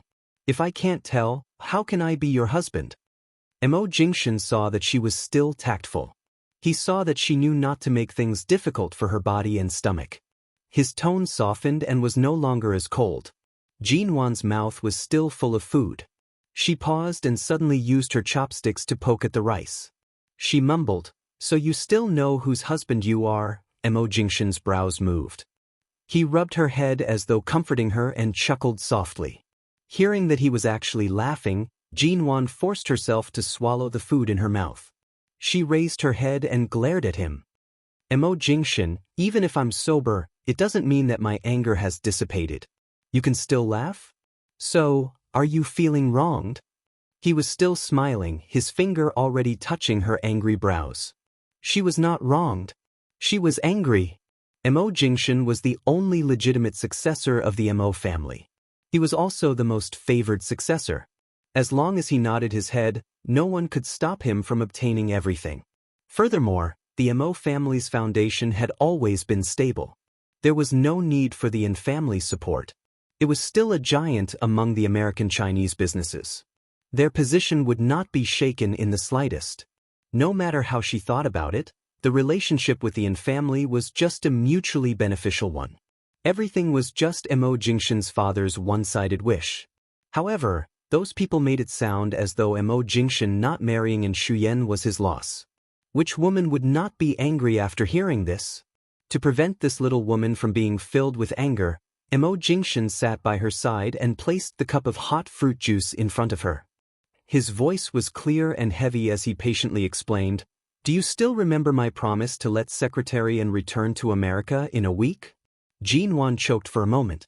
She rushed to take the juice and drank a mouthful before barely managing to calm down. Mo Jingshan's hand gently rubbed her back. As he helped to calm her down, he softly said, "The collaboration between the Mo Corporation and Shine Group was originally supposed to be completed in 2 weeks. However, I forcefully limited it to a week. Recently, I've been working overtime in the office, attending meetings, and attending too many projects. This is also the reason." Jinwan was startled. "Because of me, you compressed the work that was supposed to be completed in 2 weeks into a week?" Mo Jingshan smiled. "My father did indeed plan on keeping Shuyan in High City. However, I have a rough understanding of the in-family and Shuyan's situation. Tonight was a trap set up for them. Every step was within the plan. The goal was to successfully send Shuyan back to America and not form a grudge with the in-family because of this." Seeing that Jinwan's gaze was somewhat apologetic, he smiled mildly. "After all, the Mo family and the in-family have been friends for many years. I can't let the two families' elders' faces become too ugly. That's why the scene you saw tonight happened." Jinwan finally realized that her jealousy tonight was a huge mistake. She awkwardly and apologetically said, "Tonight, I actually didn't see anything. What she saw was Shuyan appearing together with Mo Jingshan as his female companion." Regardless of what the others said or did, Mo Jingshan and Xu Zhu did not act too intimately. Chapter 107. Jinwan pursed her lips. Then why didn't you tell me beforehand? Mo Jingshan glanced at her meaningfully, his hand lifting her chin. His brows were low and deep as he chuckled. Before everything ends, I didn't want you to feel any psychological pressure. Jinwan's heart instantly melted like the first snow in the winter. If she had known that Mo Jingshan had been so busy these past few days only because he had promised to do all of this within a week, she would indeed feel some psychological pressure. She would also ask herself if she was being too unreasonable. I'm sorry. Jinwan's biggest mistake was neglecting to trust him. She felt very apologetic in her heart. Actually, regarding Secretary N's matter, I don't really mind. I know that you don't have any feelings for her, and you're very magnanimous. Mo Jingshan seemed to have seen through her thoughts. He said with interest, jumping out of the window, climbing a tree, and drinking to drown your sorrows, I'm afraid there isn't a woman more magnanimous than you in this world. Before Jinwan could feel ashamed, the man's hand had already hooked a strand of her slightly damp hair on her shoulder, asking softly, Are you full? Jinwan was really in the wrong today. She quietly nodded, allowing his hand to gently stroke her shoulder. His posture was leisurely and careless. His slender fingers casually curled up a strand of her hair. Now it's my turn to eat. Then you eat. I didn't eat much. Jinwan raised her hand to tidy up the lunchbox on the table. She took out a new set of cutlery and pushed it in front of him. However, the man chuckled softly. Without even glancing at the food on the table, he pressed her against the side of the table and slowly kissed down her neck. Jinwan's body was filled with the fragrance of shower gel. Her body was wrapped in a towel and bathrobe. It was so tight that he wished he could tear it apart. It was tempting to crush her into his stomach. Jinwan's entire body softened from his kiss. She almost drowned in his embrace. When Mo Jingshan's kiss landed on her lips, Jinwan was shocked to find that Mo Jingshan's kiss was becoming deeper and more seductive. He kissed the corner of her mouth, then her burning cheeks, and then bit her earlobe. His breath fell on her earlobe. I've been working overtime these days and haven't had enough sleep.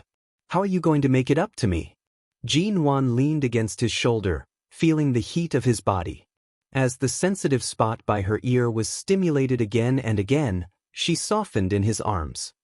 What do you want? She leaned on his shoulder, tilted her head slightly, and gazed at him with her watery eyes. If you're really tired, how about I give you a massage before going to bed? She thought it was a good idea, so she raised her hand and waved it in front of his eyes. Do you want a massage? The room was very quiet. The moonlight outside the window and the neon lights of the city were blocked by the curtains. Mo Jingshan held her raised hand, bringing it to his lips to kiss it. You're helping me bathe? He raised his eyebrows and chuckled. Jinwan nodded without hesitation. All right. Wash your entire body, he emphasized. All right. Jinwan nodded again. The expression on her face could not be any more natural. It was rare for her to be so cooperative. Mo Jingshan's elegant brows moved. He smiled and stood up to head to the bathroom. Jinwan followed him in and turned on the bathroom lights. After thinking for a moment, she asked, At this time, the dinner party, don't you need to go? Mo Jingshan removed his coat, unhurriedly unbuttoning his shirt. 1 button, 2 buttons, 3 buttons. Everything that requires me to appear personally is more or less done. As for the follow-up of the project, Shen Mu and the vice president of the company will be there. Even if I stay there, I'll only be there to calm my father down. Mo Jingshan's tone was mild. But if you don't stay there, will Director Mo? Jinwan paused. She did not plan on mentioning the incident in the bathroom tonight. She and Mo Jingshan had a tacit understanding of the instigator of that incident. She was very clear that with Mo Jingshan around, aside from Mo Shaoza, no one else would dare to give such an order. Mo Jingshan unbuttoned another button. His voice was much lower and colder. Initially, I did plan to leave him some face. But now, there's no need. As soon as he finished speaking, the man turned around. Beneath his completely unbuttoned shirt was a chest that could make a woman's mouth go dry instantly. The lines of the man's body were perfect, and every part of him was indescribably seductive. These two words should not be used to describe a man, but it was not an exaggeration to use them on Mo Jingxian. Jin Wan's gaze trembled from the visual impact. She recalled what she had promised earlier and took the initiative to help him remove his shirt. 2 minutes later, Mo Jingxian's light lips curved slightly. He watched the little woman whose hand had paused on his belt. Continue. Jin Wan, when Mo Jingxian said to take a bath, he would really take a bath. Jin Wan thought that she would be eaten up and wiped clean by him in the bathtub. In the end, when she began to scrub the great CEO Mo's body from top to bottom, he remained as still as a mountain. He only glanced at her meaningfully from time to time but did not do anything. After working overtime for several days straight, he was most likely really tired. Jin Wan did not want to waste any more of his rest time. She took the initiative to help him dry his body and was about to leave.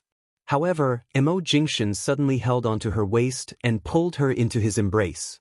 Following that, Jin Wan heard his voice that had been suppressed for a long time. You still want to leave? Jin Wan's arm pressed against his already dried chest. She glanced back. If I don't leave, what else can I do? It's already so late. Furthermore, you seem very tired. Without waiting for her to finish speaking, the man pressed her heavily into his embrace. His kiss landed on her neck, and he gently bit down on the skin on the back of her neck. It was no wonder the ancients would always reveal the neck when beheading someone. The back of a human's neck was naturally weak and sensitive. Jin Wan felt as though he had bitten down on her nerve center. The sensitive signal immediately exploded in her consciousness and traveled down her body. Half of her body was already numb. Mo Jingxian tightened his grip. Originally, seeing that your body wasn't feeling too well today and that you suffered in the bathroom, I was considering letting you off. However, you even brought out the ability to jump out of the window. That's fine. According to what you're saying, your man only worked overtime for a few days, yet his strength to make love is affected? That's not what I meant. What I meant was... Her sophistry had yet to leave her mouth when she was carried up by him. Mo Jingxian directly pressed her against the bathroom wall. Jin Wan was squeezed between the wall and him. Both her legs were forced to wrap around his waist. She had helped him shower earlier, and the towel and bathrobe on her body were mostly wet. He reached out to undo the cumbersome things on her body. Since they were all wet and heavy, there was no need to wear them anymore. Chapter 108. However, no matter how she tried to hide or how she begged for mercy, Mo Jingxian did not plan on letting her off easily tonight. His body pressed tightly against hers. Remembering that Jin Wan was wearing the gown Xing Yihan had prepared for her today, he narrowed his eyes and abruptly flipped her around. Jin Wan's back was facing him. Feeling his kiss land on the sensitive part of her neck again, she couldn't help but twist her body. The man behind her let out a muffled groan and began to deliberately bite the back of her neck. Sometimes it was light, sometimes it was heavy, but it was as if he wanted to kill her. Furthermore, at the moment when Jin Wan was about to cry, he did not hesitate to barge in from behind. Jin Wan directly cried out. As she trembled uncontrollably, he leaned down by her ear. You and the Sheng family's man don't ever see each other again, eh? No, he's also a doctor. Jin Wan was so agitated that she could not complete her sentence. What? When Mo Jingxian heard her first word, his actions became harsher. Jin Wan was bullied to the point where she could not think. She rushed to say, Don't never again. I never planned on having anything to do with him. Mo Jingxian no longer planned on letting her off. No matter how she tried to explain or act coquettishly, he did not let up. The curtains in the room were half opened. Light shone in from the back. The man's upper body was bare, and his figure was smooth. This was the scene that Jin Wan saw when she opened her eyes. After a night of entanglement, she was tired and weak. She did not want to move at all. Even though the sun was already high in the sky, she did not bring her phone with her. Mo Jingxian's phone could no longer be used. It was rare for them to have such a quiet and undisturbed space. She did not want to ruin it. But last night she felt that because of her jealousy and her minding other than dissatisfaction, he seemed especially pleased with himself. At first she did not notice it. Later on, when she was forcefully pressed onto the bed and her head was about to hit the headboard, she finally heard a hint of delight in his words. In the past, she always wanted a divorce. Later on, she suddenly changed. Step by step, they became successful. However, she remained calm and did not do anything extreme.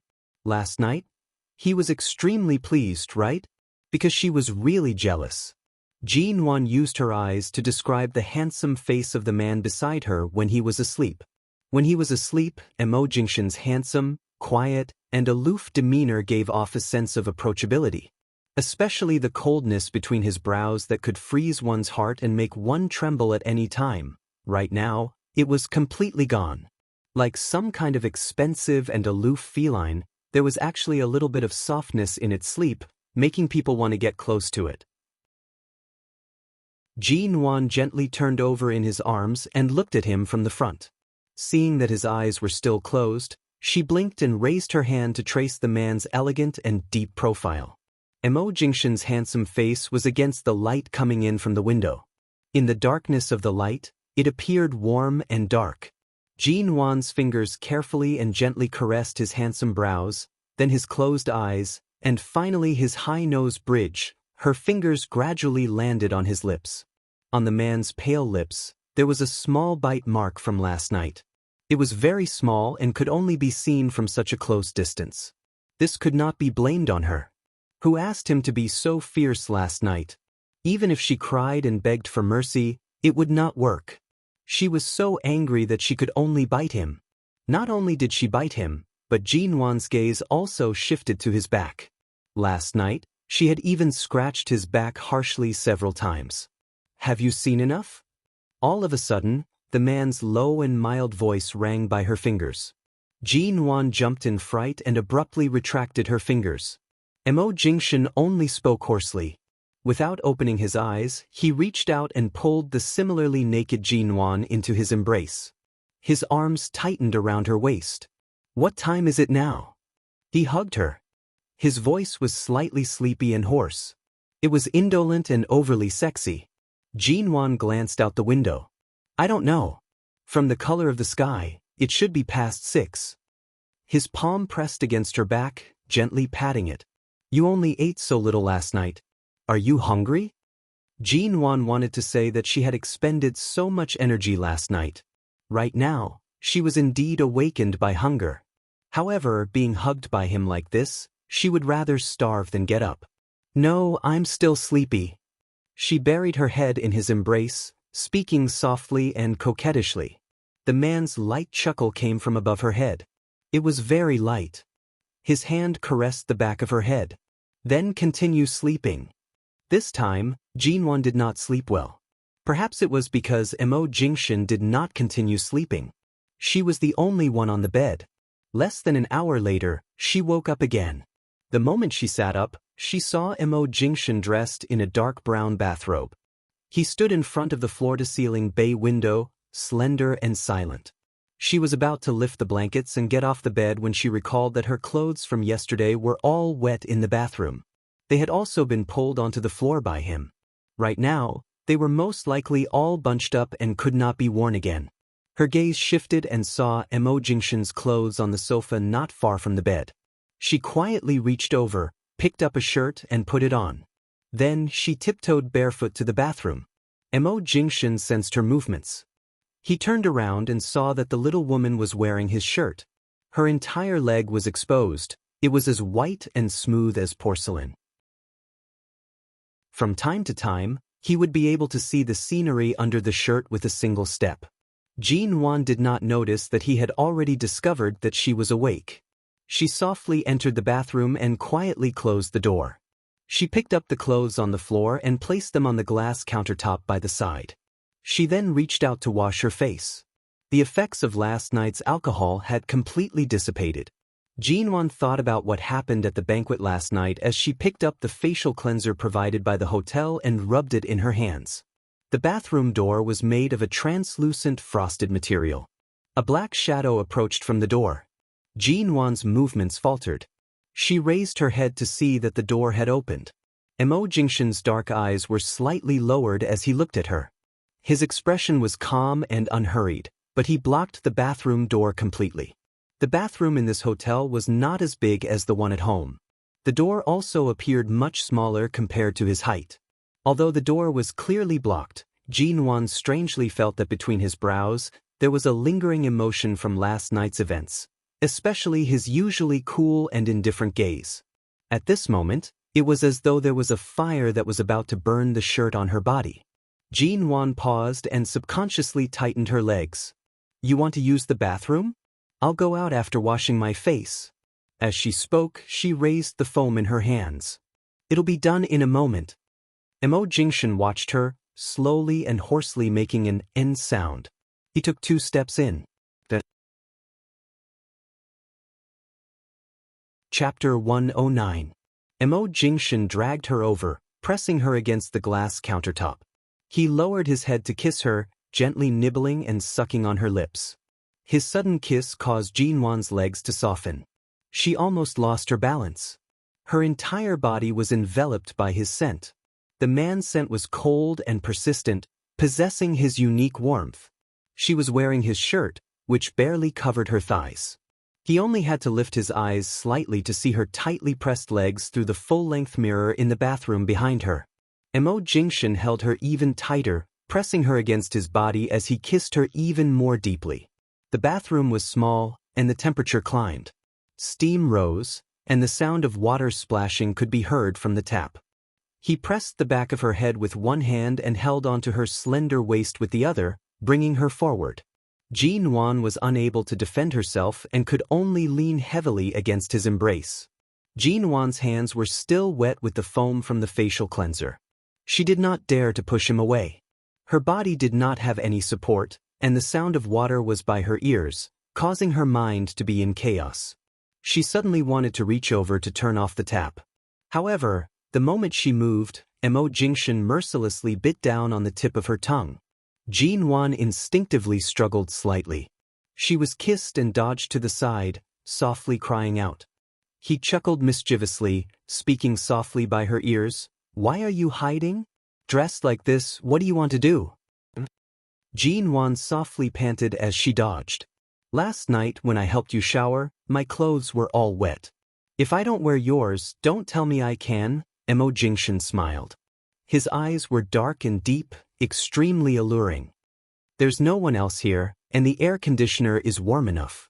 You can choose not to wear it." Jinwan directly glared at him. "I'm not an exhibitionist. Besides, I just wanted to wash my face. I didn't want to do anything." He purposely moved his hand under her shirt. Jinwan's entire body trembled from the invasion of his fingers. She only heard the man's teasing voice by her ears. "You didn't want to do anything? Then what's going on here?" Jinwan's entire body suddenly stiffened. Her face was flushed red. She lowered her head and buried it in his neck. She softly whimpered, her body trembling slightly. Mo Jingshan pushed her up again and again. When she could no longer hold on, he pressed her down harshly. After tossing and turning in the bathroom for a while, he chuckled hoarsely. "Shall we go out?" "Jinwan, put me down first." Mo Jingshan smiled and didn't let go of her. He carried her out. She buried her head in his neck, and her toes curled up because of the place where they were connected. As soon as he put her on the bed, she was pinned under his body. Looking at her long hair spread out, he pulled a strand of it to his lips and kissed it. Jinwan panted softly and could not help but laugh.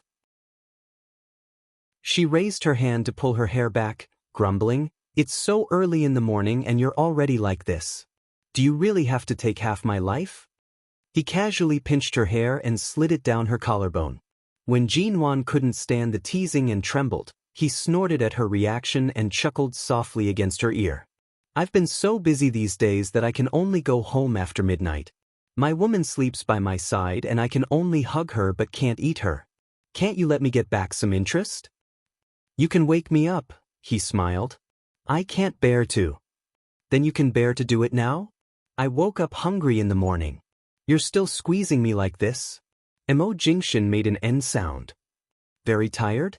Then I'll slow down. Jinwan, slow down?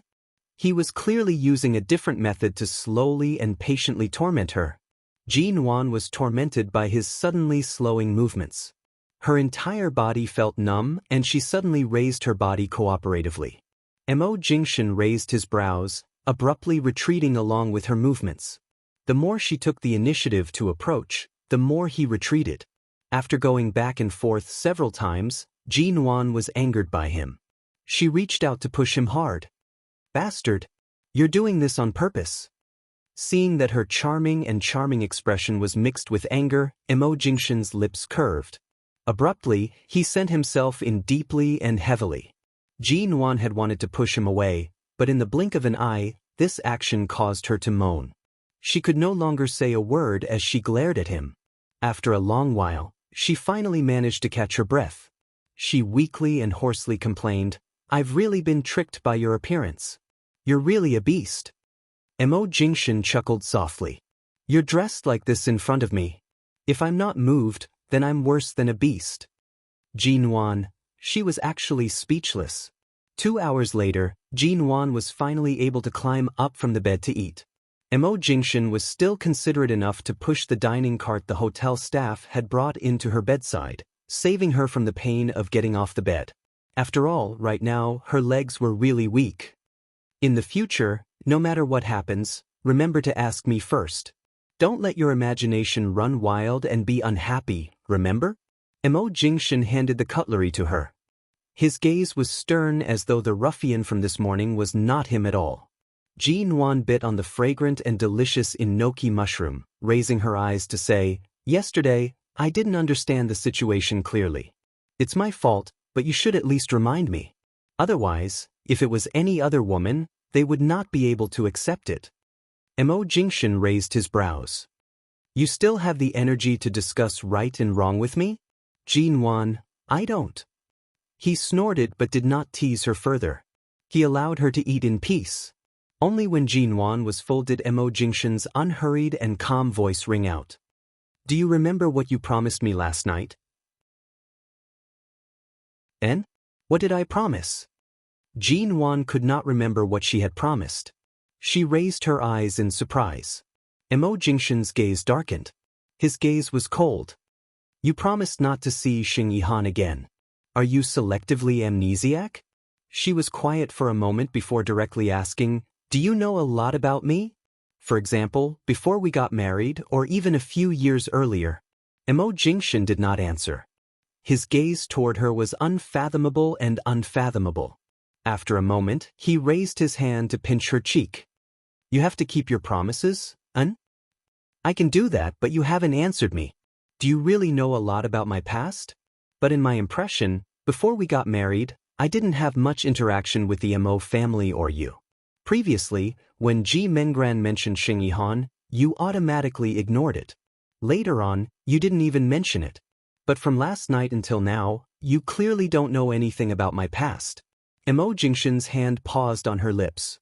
His warm fingers caressed her lips as he unhurriedly said, "That's not important.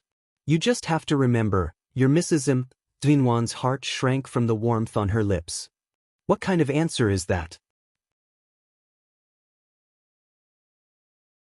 Chapter 110. Jinwan was slightly stunned. In the next second, he had already kissed her. "Why are you kissing whenever you want to? Just kissing." Mo Jingshan's words carried a hint of teasing. Was he going to do it again? Could it be that feeding her earlier was just to save up energy? After a kiss, he finally released her. He placed his palm behind her head, pressing against her forehead as he watched her. Mrs. Mo once said, "No one can have any ideas about your man." He lowered his head to admire the moisture in her eyes, watching with satisfaction as she was kissed into a daze. On the other hand, if anyone dares to have any ideas about Mrs. Mo, I definitely won't be polite. Mo Jingshan actually had such a domineering side, yet it did not appear to be intentional. Furthermore, this man's domineering side did not make her unhappy. Instead, it made her instinctively want to express her stance. In the past, her relationship with Xing Yihan had always been a one-sided problem. It had nothing to do with her. Jin Wan stared at him and suddenly took the initiative to hug his shoulders. She raised her head and kissed him harshly on the lips. Under the man's dark and turbulent gaze, she sincerely said, "All right." This one word was so sincere that it was as though she wanted to hand over the little world hidden in her heart to his hands. Mo Jingshan lowered his eyes, pressing her down on the bed. Jin Wan fell back, looking at the man on top of her. In front of others, this clear and gentle man was the unapproachable Mo. But at this moment he was seductive like a fiery and bewitching demon. There was no one else like him. On the other side, even after the banquet ended, and Shu Yan did not see Mo Jingshan return. Everyone in Haiqing knew that Mo Jingshan was a cold and rational person. Yet, this man who was never affected by his emotions actually made an exception for Jin Wan. Early in the morning, Shu Yan met Mo Xiaozi at the staircase of Wang Ting Hotel. "Uncle Mo," Shu Yan politely nodded at him. Mo Xiaozi glanced at her, asking sternly, "Your complexion is so bad. You didn't sleep last night?" And Shu Yan smiled slightly. "I slept. Perhaps I slept too late. My complexion doesn't look good." "Everything you've seen and heard in the country these days, is it the same as last night? Jing Shen is serious about that Jin Wan?" Mo Xiaozi's expression was dark. And Shu Yan hesitated for a moment and did not speak. Instead, she slowly nodded her head. Mo Xiaozi first raised his eyebrows in extreme dissatisfaction, then narrowed his eyes coldly. After a moment, Mo Xiaozi said slowly, "Since that's the case, do you still want Mrs. Mo's identity?" And Shu Yan was silent for a long time. She took 2 deep breaths, her gaze filled with stubbornness. "Uncle Mo, what you should be asking me is, do I still want this man, Mo Jingshan?" Without waiting for Mo Xiaozi to speak, her voice was soft but firm. "My answer is, I want it." Mo Xiaozi looked at her sternly for a long time before finally waving his hand at her. "All right, I understand. Go back and rest." And Shu Yan nodded at him respectfully. "Thank you, Uncle." As soon as he finished speaking, he turned around. When Shenmu brought her phone over, Jin Wan was drying her hair in the bathroom. The sound of the wind was too loud. She only knew that Shenmu had brought her bag and Mo Jingshan's things over. When she walked out after drying her hair, Shenmu was respectfully and softly speaking to Mo Jingshan outside the door. "All right, Mo, I understand." Mo Jingshan indicated that he could leave. Shenmu nodded and turned to smile politely at Jin Wan before turning to leave. "Neither of us brought our phones. How did Shenmu know we were here?" Jin Wan glanced at the back view of him walking toward the elevator. She casually asked as he closed the door. Mo Jingshan calmly glanced at her, using his chin to point at the phone in the room. She took her bag and searched for the clothes she wore in the car yesterday, but only the clothes inside. Her coat was still left in Xing Yihan's car. Jin Wan finally realized what was going on. She took her bag and searched for the clothes she wore in the car yesterday. She hesitated for a moment and did not dare to mention Xing Yihan's name. After changing her clothes, she found that her phone had been out of battery since last night. She took out the charger from her bag and placed the phone on the bedside table. However, the moment she charged the phone and turned it on, she heard the sound of several text messages. The first one that popped up on the screen was from an unfamiliar number. "Rest well." It was a very ordinary word, but it was so concise that there was not even a punctuation mark. Jin Wan stared at the 4 words, her fingers pausing on the screen. After a long moment of confusion, she finally guessed who it was. She opened the phone's photo album and found the record of Xia Tian's diagnosis. There was a page with Xia Tian's attending doctor's phone number. It was indeed Xing Yihan. All these years, she and Xing Yihan had tacitly ignored each other. Even when they passed each other in the hospital, it was as though they were strangers. He was his orthopedic doctor, and she was her Mrs. Mo. They had long had nothing to do with each other, but now he suddenly appeared in her sight with ulterior motives. What was the reason? Was it because he was about to officially return to the Sheng family? Was it because one of the 4 large families in Haiqing would belong to him? Was he really, as she had once seen him, hiding a monstrous ambition under his handsome appearance? Mo Jingshan had just made a call to the company. When he turned his gaze back from the window, he saw her thoughtful expression and asked, "What's wrong?" Jean Wan raised her head, her gaze pausing on the man's overly gentle and perfect face. Her expression remained calm, but her fingers quickly moved to delete the message that should not have appeared. Nothing. Mo Jingshan looked at the woman by the bed, narrowing his eyes. The little girl's fingers quickly tapped on the screen of her phone. He only glanced at her indifferently before he strode over and took her phone from her. Jean Wan wanted to reach out to snatch it back but retracted her hand due to the man's indifferent expression. That message had already been deleted. Mo Jingshan was currently looking at the top unread message. It was from Xia Tian. 3 consecutive messages. Mine Wan. My little heart has been shocked. I've already been unable to sleep for several days. That Dr. Xing is simply too handsome. After interacting with him for so many days in the hospital, I actually didn't realize how good his looks are. Are you really familiar with Dr. Xing? Does he have unidirectional autism? Otherwise, why is he usually so cold? He doesn't even say a word of superfluous nonsense. With just a glance, he can freeze a person half to death. On account of that face of his, I'll forgive this iceberg. I still can't sleep. Also, this Dr. Xing's facial features are extremely well proportioned. The bridge of his nose is very straight. Isn't it said that a man's nose is directly proportional to his lower body? This iceberg may appear refined in his white coat, but it completely cannot conceal his powerful nature. Sob, sob, my heart is moved, I really want to sleep with him. Nuan, since you've known him before, have you never had feelings for Dr. Xing before? Seeing Mo Jingshan's unperturbed expression, the surrounding temperature clearly dropped several degrees. Jean Wan held her forehead. Chapter 111. Just from these few messages, she felt that her life was about to end soon. Best friends always spoke without restraint. In their messages, they dared to say all sorts of dirty jokes. This was practically stabbing a knife into Mo Jingshan's eyes. Then she saw Mo Jingshan's gaze. It was as though there were knives shooting toward her. His gaze was cold and filled with coldness. Cold rain, autumn frost, snow on the summit of a mountain, and many other words were unable to describe his piercingly cold expression. Cough. Jean Wan raised her hand guiltily to push the loose strands of hair behind her ear, calmly explaining, This is how we women chat in private. We don't care if it's meat or vegetables. Mo Jingshan glanced at her heavily. He still did not return the phone to her. His sharp gaze scraped her from top to bottom. The way you talk without restraint is to study a man's nose? Jean Wan, although she was not thinking of such a thing, her gaze unconsciously drifted toward Mo Jingshan's nose.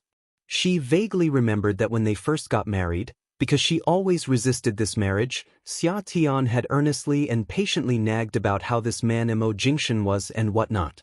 She also seemed to have said that Mo Jingshan's nose was tall and straight.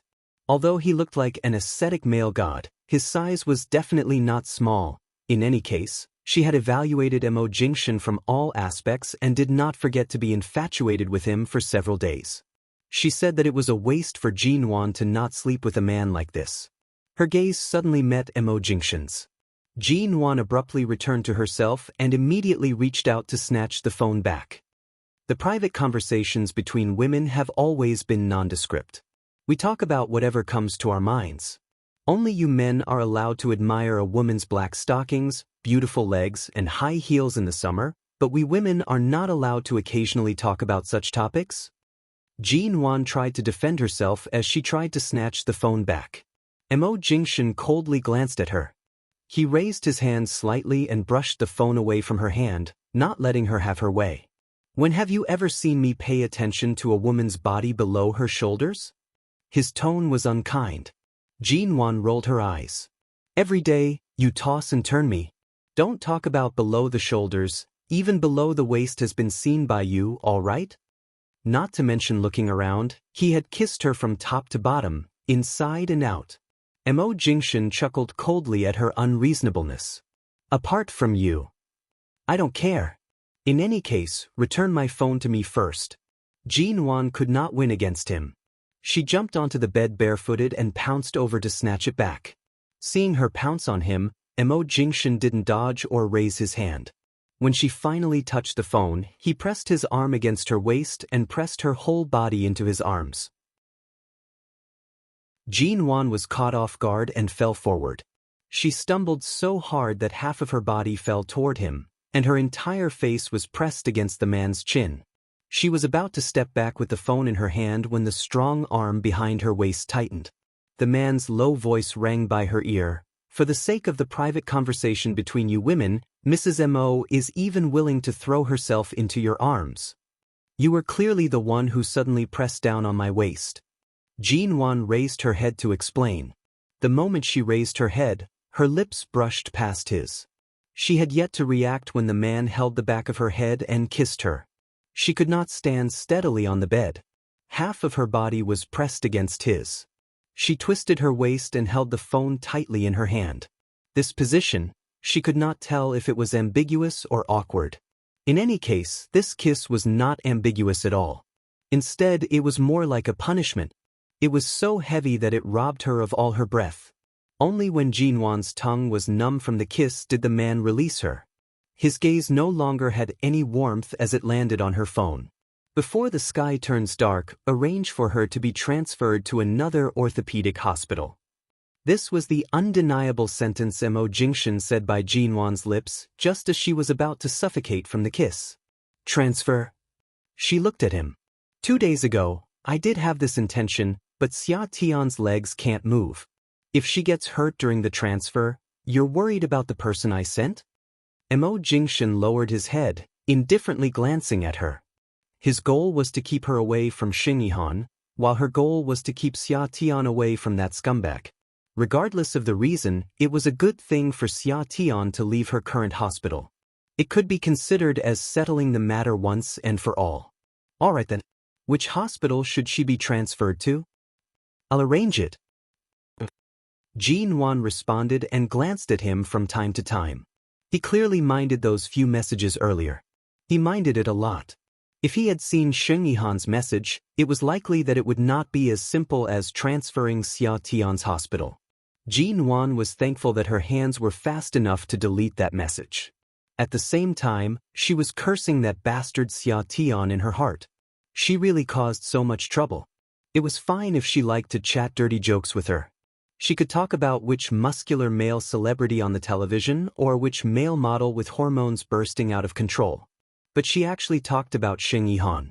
She had seen people dig holes for their bosom friends, but she had never seen someone dig holes like this. Xia Tian, that idiot. Jin Wan lowered her head. She replied to Xia Tian's message while informing her of the transfer and celebrating that she could finally break free from the iceberg. She then ignored Xia Tian's cries of pain and raised her eyes to look at Mo Jingshan. That's right. She took the initiative to change the topic. At the hospital, there's a bank owner chasing after Xia Tian. But he's a scumbag from head to toe. Can you do me a favor and prevent that man from getting close to Xia Tian again? It's best if he's thrown to Africa and never to return. Mo Jingshan glanced at the woman who looked like she wanted to forget about the earlier incident. He calmly asked, "What bank?" "I think it's a private bank in Haicheng. It has financial dealings with banks in Hong Kong and Taiwan." Mo Jingshan's tone was heavy. "It's just a small to medium-sized financial company. If they want to send someone to Africa legally, they can just buy it." Jin Wan pursed her lips. Buy it? The Mo Corporation's business range is very wide. Many of the private banks and financial companies in Haicheng have dealings with the Mo Corporation. It's just a small bank. Do you still want to waste your time fighting with him? That was right. Fighting with that kind of scumbag was indeed a waste of time. Buying their bank's shares was not only the most direct method, but it was also killing 2 birds with 1 stone. After all, the financial industry was also becoming more and more profitable. Obtaining a relationship with a bank was also a kind of gain. Buying it would not be a loss. Jin Wan suddenly smiled. She held onto his arm and took the initiative to act spoiled. "Thank you, hubby." Hubby is the best. Hubby is the best.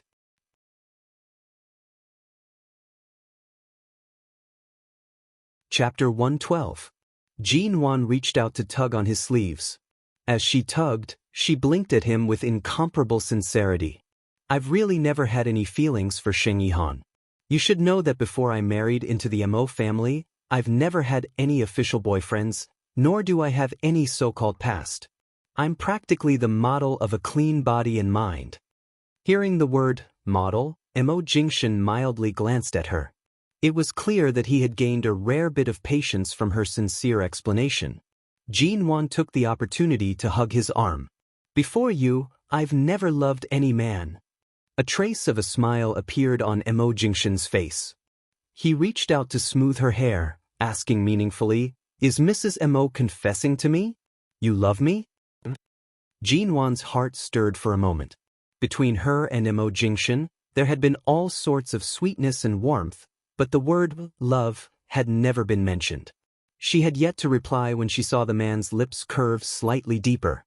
It seemed like his mood had suddenly improved. His mood was indeed not bad. Jean-Wan's heart was currently in complete turmoil. The question that she had never dared to think about had suddenly leaped out in front of her unintentionally. By the time Jean-Wan returned to herself, Mo Jingshan's hand had already tangled in her hair. He was watching her with a slight smile. Aren't you going to continue charging your phone? Jean-Wan finally recalled that her phone had only been charged for less than 2 minutes before being unplugged. She rushed to continue charging. When she turned back, she saw that Mo Jingshan had picked up the remote control by the bedside and raised the temperature of the air conditioning by 2 degrees. The man's back view was tall and steady. No matter what time it was, he would always be unhurried and calm. Jean-Wan suddenly chuckled lightly. Mo Jingshan turned to glance at her. What are you laughing at? Nothing much. It's just that I suddenly realized that the great Xiao Mo is like a professional nanny in front of me. No matter if it's hot or cold, he can take care of me meticulously. I should actually be moved to tears. I shouldn't be laughing at all. I admit my mistake. As she spoke, she could not help but laugh out loud. Her eyes curved into crescents as she laughed. Mo Jingshan casually tossed the remote control onto the bed, calmly saying, It won't be too late to laugh when you learn how to take care of yourself. Jean-Wan slept again in the afternoon. After all, she had used up all her energy last night and this morning. He only woke up when the sky turned dark.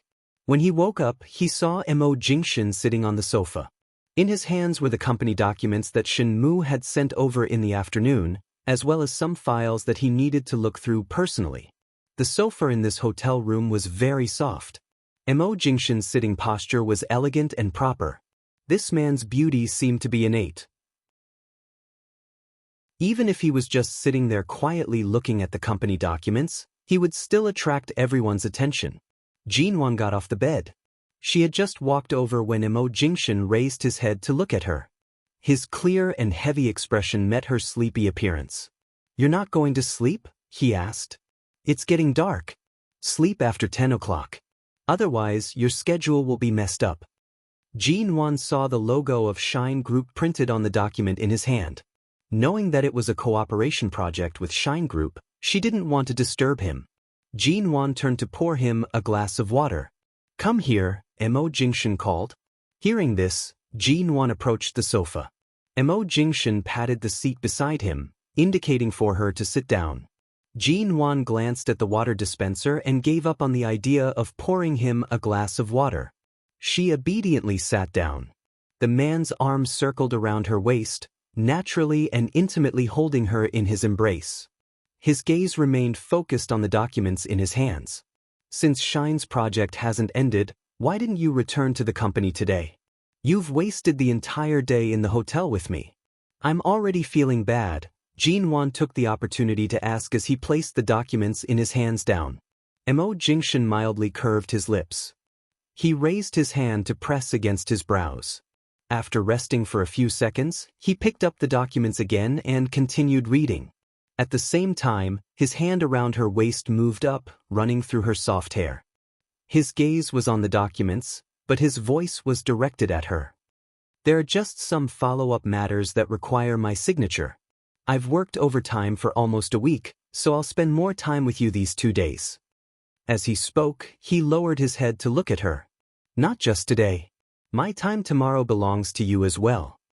From last night until today, the two of them had stayed in this hotel room. Their food and necessities had all been sent up by the hotel staff. Although it was rare for the two of them to have such a pure, undisturbed world, why did Jinwan feel that Mo Jingshan was implying that tomorrow, the two of them might have to spend the entire day in bed? When the hotel's dinner arrived, Jinwan nibbled on the pork ribs while thinking about how she could enjoy such a warm and peaceful vacation time with Mo Jingshan while perfectly avoiding contact with the bed. Why isn't there a single vegetable dish in the hotel's meal tonight? Jinwan asked as she ate. We've stayed in the room for an entire day and even had a stomach full of meat at night. Why don't we find a place to pick some vegetables and fruits to cook for ourselves tomorrow? Is there any specialized organic vegetable garden in Haicheng? Mo Jingshan glanced at her as though he could instantly see through her thoughts. After 2 seconds, he said, "There is. I'll bring you there tomorrow." Jinwan placed another piece of pork ribs into her mouth, her heart filled with joy. She finally found a perfect excuse to avoid the bed. The next day, Jinwan had just pushed open Mo Jingshan's car door and stepped out when she saw a cluster of villas located in the wealthy area of Haicheng. Although it was a cluster of villas, it was a priceless area in Haicheng. There were not many people living here because not everyone could live here. How could there be a vegetable garden in a place like this? Did you bring me here to pick the grass? Jinwan suspected that she had been tricked by him and turned back to ask. Mo Jingshan parked the car and walked over. Go to Qin Siding's place. You can pick whatever you want. Ah? This is where Dr. Qin lives? Jinwan was astonished. He lives here alone. The backyard of the villa is spacious. In recent years, the Qin family's elder likes to grow his own vegetables and fruits. There isn't enough space at home, so he took over Qin Siding's backyard. Jinwan's gaze shifted toward the villa. So, behind such a beautiful, high-class villa in Dr. Qin's home, there's actually a vegetable garden? This strange scene. As they spoke, a low-profile gray sports car drove in from the empty road. Originally, it was about to drive past them when it suddenly braked. The car window rolled down, revealing Qin Siding's slightly surprised handsome face. What's the situation? Why have you come to my place? Jinwan felt as though she was about to steal vegetables but was discovered by the owner. She raised her hand and awkwardly waved at him. Hi, Dr. Qin. Qin Siding's gaze shifted down, noticing the basket in Jinwan's hands. He did not know where she had gotten it from. Chapter 113. The security of this villa area was very strict. Thankfully, Qin Siding returned in time, saving Jinwan a lot of unnecessary trouble. She followed him in. After receiving permission, Jinwan carried the basket all the way to the back of the villa. Qin Siding glanced at the floor-to-ceiling window behind him. He watched the woman in the backyard with a lukewarm smile on his lips as he leaned against the wine cabinet by the side. He took out a bottle of aged red wine and poured it into a goblet. He handed a glass to Mo Jingshan, swirling the wine in the glass as he casually said, "You really have endless ways of coaxing a woman. You even selflessly contribute to me." Mo Jingshan's lips curved imperceptibly. He took a sip of the wine and placed the glass down. "When did your taste become so bad?" He mildly mocked. Qin Siding coldly snorted. "I have at least 5 to 6 operations in the hospital every day. I'm so busy that I don't even have time to go home. The wine cabinet is filled with gifts from others. They're both good and bad ones. It's already not bad to have a few drinkable bottles. You're still picky?" Mo Jingshan coldly said, "I'll ask Shenmu to send 2 bottles over another day."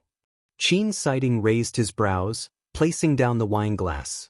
He could not hold back his laughter as he said, "It turns out this transaction is still worth it. Your wine is all 80 years old, high-quality wine. A basket of vegetables and fruits can be exchanged for 2 bottles of good wine. In the future, can I quit my job and focus on nurturing this vegetable field? It's even more profitable than being a doctor." Although Mo Jingshan was slightly disgusted, He still picked up the glass of wine and took a sip.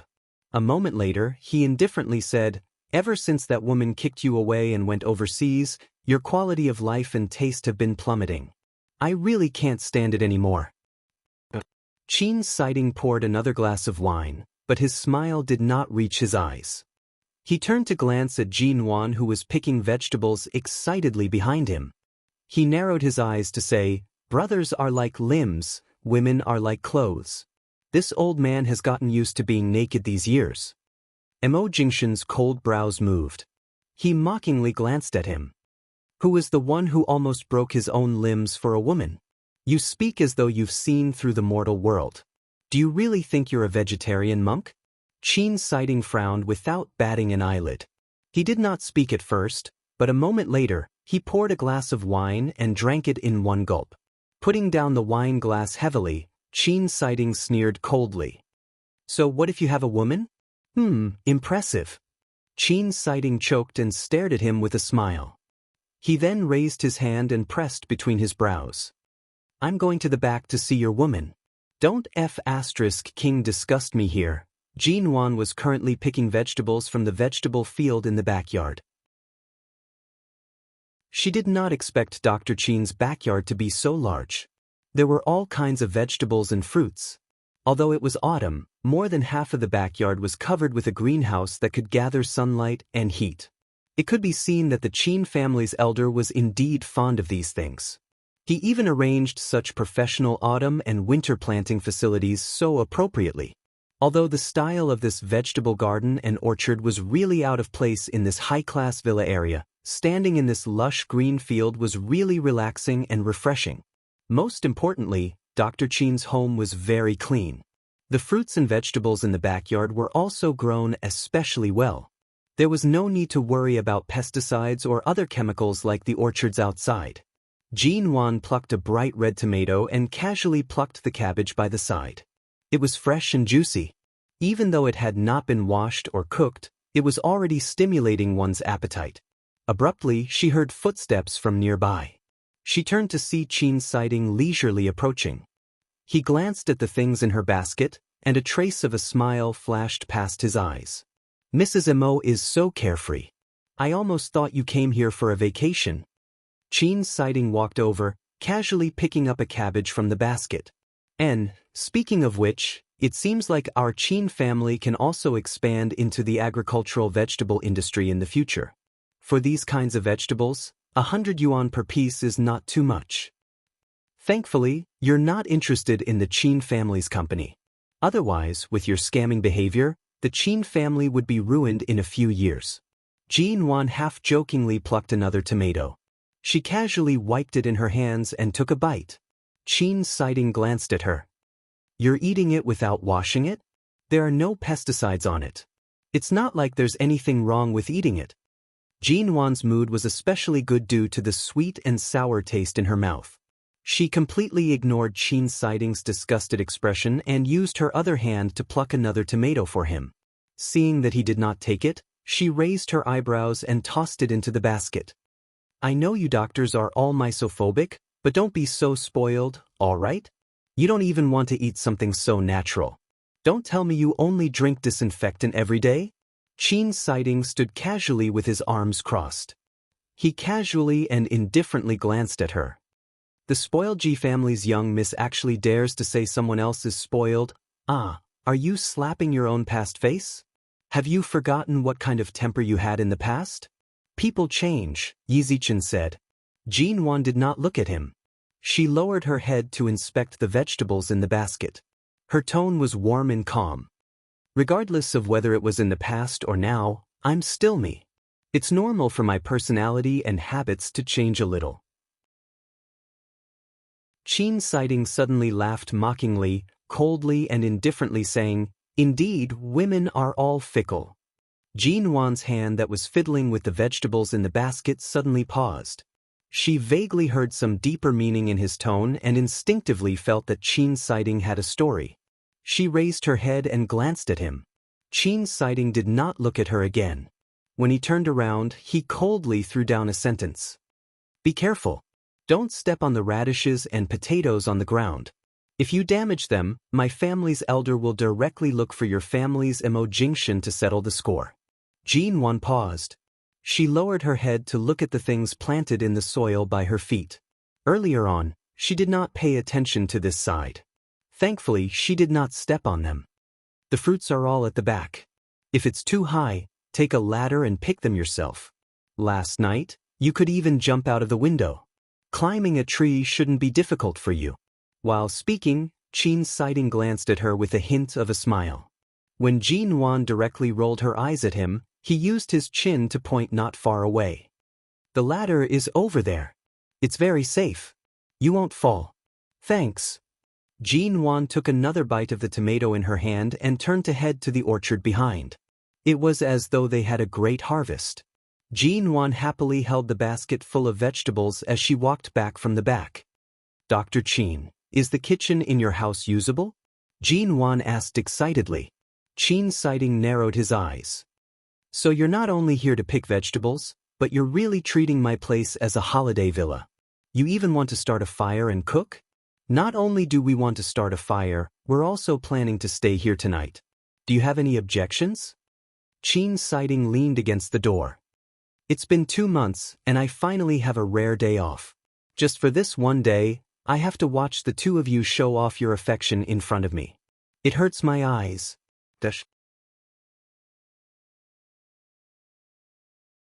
Chapter 114. You don't want to see? Jinxian casually tossed a high-class residential area access card onto the coffee table in front of Qin Siding. Ao Lan International belongs to you tonight. Limited to guest rooms. The password is Jin Wan's birthday. Qin Siding lightly snorted. How would I know when your woman's birthday is? Jin Wan had already entered the kitchen with the basket in her hands. However, she could still hear Qin Siding's voice from outside. Furthermore, I'm not stupid. Why would I run to your place to eat takeout when the food is delivered to my mouth? As he spoke, Qin Siding casually tossed his coat aside and elegantly sat down on the sofa. It was as though he was prepared to wait for Jin Wan to prepare a sumptuous meal for them. Jin Wan walked out and saw Qin Siding's expression as though he was waiting to enjoy himself today. She could not help but laugh. She found an apron and wrapped it around her neck before returning to the kitchen. Speaking of which, does Jin Wan know how to cook? Qin Siding finally remembered the most serious problem. His brows rose. Jinxian did not reply. His suit had long been placed aside. He casually unbuttoned his sleeves and rolled up his sleeves. He indifferently and coldly said, "To be able to taste my woman's cooking, you should say that you're blessed for 3 lifetimes." Qin Siding snorted, clearly not believing him. Are you serious? Will I get food poisoning today? Jinxian, you can choose to starve or not eat. By the time he finished speaking, Jinxian had already entered the kitchen. Seeing that Jin Wan was washing vegetables, he approached. What else do you need to wash? I'll help you. Jin Wan did not raise her head, continuing to wash the vegetables seriously. There's no need. I can do it myself. Dr. Qin's house usually has helpers coming over to clean or cook. There's nothing lacking in this kitchen. It's easy to find. I can handle it myself. As she spoke, she turned to pick up the peeler to peel the potatoes. Her back was facing Jinxian. The man approached from behind, helping her tie the 2 straps on the back of her apron. Did the straps come loose? Earlier on, my hands were wet, so I casually tied it. I didn't pay much attention. Jin Wan turned back to glance behind her before raising her eyes to smile at Jinxian. The little woman smiled gently, turning back to continue washing the vegetables. Her serious appearance caused Jinxian to be unable to shift his gaze away. The kitchen seemed to be in harmony. Even now, Qin Siding deeply suspected that Jin Wan, who had always been a pampered young lady, would actually cook. From the sound of it, there was no messiness in the kitchen or the sound of pots and pans falling to the ground. It was steady, orderly, harmonious, and calm. The sound of vegetables being washed and cut was more like the most soothing rhythm in the world. Jin Wan really knew how to cook. This realization caused Qin Siding to start doubting his life. I ate meat last night, and now it's all vegetarian again. Jin-won suddenly poked her head out from the kitchen door, looking at Chin Siding, who was sitting on the sofa and doubting his life. Dr. Chin, you should be familiar with this area, right? Can you go to the supermarket and help me buy some fish and some meat suitable for stir-frying? Chin Siding raised his brows and glanced at her in surprise. You want me to buy it? Don't tell me you want me to go? Jin-won raised her still wet hands. I'm still washing and cutting the vegetables. Going back and forth is too much of a waste of time. Where's your man? Chin Siding casually placed a hand on the back of the sofa. Jing Shen is helping me. He's not very familiar with this area. As Jin-won spoke, she chuckled at him. Dr. Chin, if you want to eat early, I'll have to trouble you to run an errand. Otherwise, all of us will have to starve. Troublesome. Chin Siding complained impatiently, but he still got up. He picked up his coat and placed it on his arm. Then, he picked up the electronic car key and strode out the door. Jin-won turned back to the cupboard, only to see that in just a short while, Mo Jingshin had already helped her separate the vegetables she had washed and put them away. Then she saw the man in a shirt and trousers mixing the seasonings of each dish in proportion to each bowl. The man was tall and straight to begin with. Now that he was standing here doing all this, the difference from a high-ranking elite to a housekeeper actually gave rise to a kind of warmth that could warm people to death. Most of the things she needed to do had already been done by him. Thus, Mo Jingshin was not helping her at all. Instead, it was clearly she who was helping him. TSK, in that case, what Mo Jingshin had said to Chin Siding earlier should be, to be able to taste Mo Jingshin's cooking, it was definitely Chin Siding's fortune of 3 lifetimes. Chin Siding followed Jin-won's request and bought raw fish, meat, and other fresh ingredients. He threw the shopping bag into the kitchen and did not pay them any more attention. He returned to the bathroom to wash his hands twice. Jin-won saw it and leaned against Mo Jingshin's side to mutter, I heard that doctors have the habit of washing their hands dozens of times a day. It seems like this is true. Mo Jingshin smiled and did not say anything. The man's arms that were exposed from his sleeves were firm and strong. He placed the pot on the stove, his movements smooth and handsome. Jin-won cut the newly bought meat while softly asking, Is it really because Dr. Chin has loved to learn medicine since he was young that he gave up the inheritance rights to the Chin family's company and insisted on becoming a doctor? Mo Jingshin's tone was mild. Then could it be that he was forced? Jin-won was shocked. Mo Jingshin did not reply. He lowered his gaze to see that when Jin-won cut the meat, the sharp knife would always brush past her fingers. Although her fingers were not cut, his brows still furrowed imperceptibly. He calmly said, Go to the back and pick some vegetables suitable for making a salad. You can just make a simple fruit and vegetable salad. All right. Hearing this, Jin-won placed the knife in her hand down. She washed her hands and turned to pick up her small vegetable basket to head out. In the backyard, Jin-won picked out various fresh vegetables. The kitchen was also quiet. Chin Siding leisurely lay on the sofa, preparing to sleep for a while before waking up to eat. In the end, the moment he closed his eyes, the sound of footsteps approached. His calf was abruptly kicked. Chin Siding opened his eyes to see Mo Jingshin holding a shining, silver kitchen knife in his hand. His gaze was cold and sharp. Come over and help me. Isn't there Jin-won? How am I supposed to help you? Chin Siding did not move. If you want to eat, then go in and cut the meat for me. Mo Jingshin coldly tossed down these words before turning to head back. Chin Siding rubbed his brows. He stood up and walked to the kitchen door with his arms crossed. He lazily said, My hand that holds the scalpel still needs to help you cut the meat? Why don't you let Jin-won finish cutting before going out? Mo Jingshin did not turn his head back. She's not suited to use a knife. Chin Siding rolled his eyes. If he was afraid that his woman would cut her fingers, he could just say it directly. He sounded so dignified as though no one could tell. I've discovered that ever since you had a woman, you've really broken through my understanding of you. The words wife-doting maniac really suits you. Mo Jingshin, you flatter me.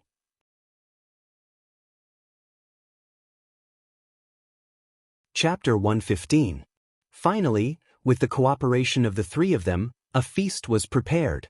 Although most of the dishes were vegetarian, since the great COMO was the chef, they would definitely not be simple dishes. What's more, Dr. Chin was personally in charge of the various fish and meat slices. This table was filled with color, aroma, and taste. It was so perfect that Jinwan wanted to take a photo and post it on her social media. It was a pity that there were no social media apps like WeChat or Weibo. However, Jinwan still secretly took 2 photos, planning to save them in her phone. Mo Jingshan saw her small actions and did not expose her, allowing her to take photos. Jinwan took the opportunity to add Mo Jingshan into the frame as well. With 2 clicks, the handsome head chef Mo and the smiling head surgeon Chin at the back formed a perfect group photo with the feast on the table. "Can we eat now?" Chin Siding pulled out a chair and sat down. "Dr. Chin, do you want to test the poison first?" Jinwan sat down and asked with a teasing smile. "That's good too. Although Mrs. Mo's food doesn't taste very good, at least it won't poison me. However, the one cooking today is then that might not be the case." Chin Siding picked up his chopsticks and picked up the nearest dish, tasting it. As he chewed, he was silent for a long time. "How is it? Is it delicious?" Jinwan was like a grandma selling melons, showing off her husband's skills. With the great COMO personally cooking, this kind of rare delicacy is definitely something that can only be encountered by luck. Chin Siding sneered, not answering if it was delicious or not. "Didn't you say you were the one cooking? How did it become your man's chef?" Jinwan pointed at the salad and fruit salad on the table. "These 2 dishes count as well." "What kind of dish is this?" Chin Siding snorted as he picked up another vegetable leaf with salad dressing. After tasting it, his brows moved, but he remained silent for a long time. Jinwan smiled. "My salad is seasoned with a secret recipe. It tastes different from the other salads you've eaten, doesn't it?" Chin Siding furrowed his brows and finally gave up resisting. "It's indeed not bad. Marriage is truly a magical thing. It can make the great Mo Jingshan willing to cook for a woman, and it can even make the pampered and unparalleled Miss Ji suddenly become a good wife and loving mother. So, Dr. Chin, don't always have a bitter and hateful attitude towards women. You should fall in love and get married. You'd better worry about yourself." Chin Siding sneered and glanced meaningfully at Jinwan. "You haven't even figured out your own man's background, and you still want to pretend to be an emotional expert in front of me. The more mysterious a man is, the more charming he is. Anyway, he's my husband. No matter how unfathomable he is, he's still my husband." Jinwan rolled her eyes at him. Chin Siding snorted coldly. "You're quite confident. Why weren't you confident when you jumped out the window last night?" "I was drunk last night, so I wasn't sober. Can you argue with a drunk person?" "Sophistry." Seeing that the 2 of them were about to start fighting, Mo Jingshan helplessly rubbed his brows. "All right, even food can't stop your mouse." As he spoke, he placed a few dishes into Jinwan's bowl. Jinwan had long been hungry. She ignored Chin Siding's lukewarm and slightly mocking expression and picked up her bowl and chopsticks to eat. In the end, Chin Siding's appetite also increased, and he ate a lot. Jinwan's heart was proud. She knew that even if Mo Jingshan was no longer a CEO, any restaurant he opened would be filled with guests because of the delicious food.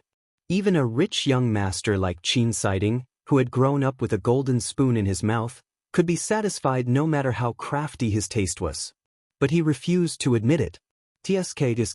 While Jinwan and Chin Siding were fighting with their eyes, Mo Jingshan smiled mildly and did not speak.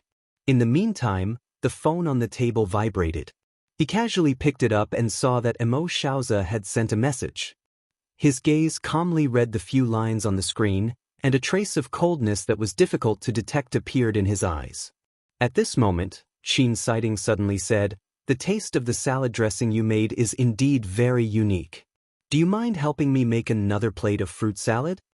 Jinwan raised her brows, curling her lips at his sudden, admitting defeat. She very generously stood up and headed to the kitchen. In the dining room that was separated from the kitchen by a wall, Qin Siding's gaze shifted toward Mo Jingshan, asking softly, "What is it?" Mo Jingshan's gaze was cold as he tossed his phone onto the table. Before the phone screen automatically darkened, Qin Siding glanced at it. Then, the moment the phone darkened, he calmly asked, "Is this a warning or a declaration of war?" Mo Jingshan did not speak, his gaze cold. Qin Siding understood and smiled playfully. "What do you plan to do? After all, this isn't the first time." Mo Jingshan raised his eyelids. After several seconds, he calmly spat out, "There won't be a second time." Qin Siding raised his brows. "Why don't you arrange someone skilled by Jinwan's side? Nanheng has several well-trained bodyguards under him." That night, Jinwan and Mo Jingshan stayed here. Before returning to the guest room to rest, she handed the pills she had specially brought over to Qin Siding. The last time she returned to the Ji home, she had used the excuse of her stomach feeling unwell to sneak into Ji Hongwen's room to retrieve these pills. To prevent others from noticing, she had only poured 1 or 2 pills into each bottle. However, these were sufficient for Qin Siding after a detailed examination. Qin Siding tossed the pills into a small, transparent glass bottle. He turned back to see that Mo Jingshan was already preparing to bring Jinwan upstairs to rest. "I say, the two of you better not treat this place as a holiday villa. Pay attention to your manners. This old man is still staying downstairs." Qin Siding's brows revealed the strong unhappiness of a single dog at night. His tone was filled with warning. "The two of you are not allowed to make any noises in my house at night." "Jinwan." Mo Jingshan glanced at him lightly and took Jinwan upstairs with his arm around her. The entire day, Jinwan's mood was very relaxed. She also slept very well. As she slept early, she woke up early. The sky had just begun to brighten when she woke up. The morning sun was deep blue, and the sky had yet to brighten. She was about to get off the bed to pour herself a glass of water when she paused. She saw Mo Jingshan standing by the floor-to-ceiling windows. He was dressed in a white shirt and black trousers. He had one hand in his pocket, slender and silent. He was still dressed in the same clothes as yesterday. Jinwan turned to look at the time on her phone. It was not even 6 o'clock. Could it be that he did not sleep the entire night? Jinwan was slightly surprised. She stood up and walked over. The moment she approached, Mo Jingshan turned around. Their eyes met. The man's deep, black eyes watched her face, sweeping across her brows. His voice was gentle and hoarse. "Why did you wake up so early?" Jinwan did not answer, asking in return, "You didn't sleep last night?"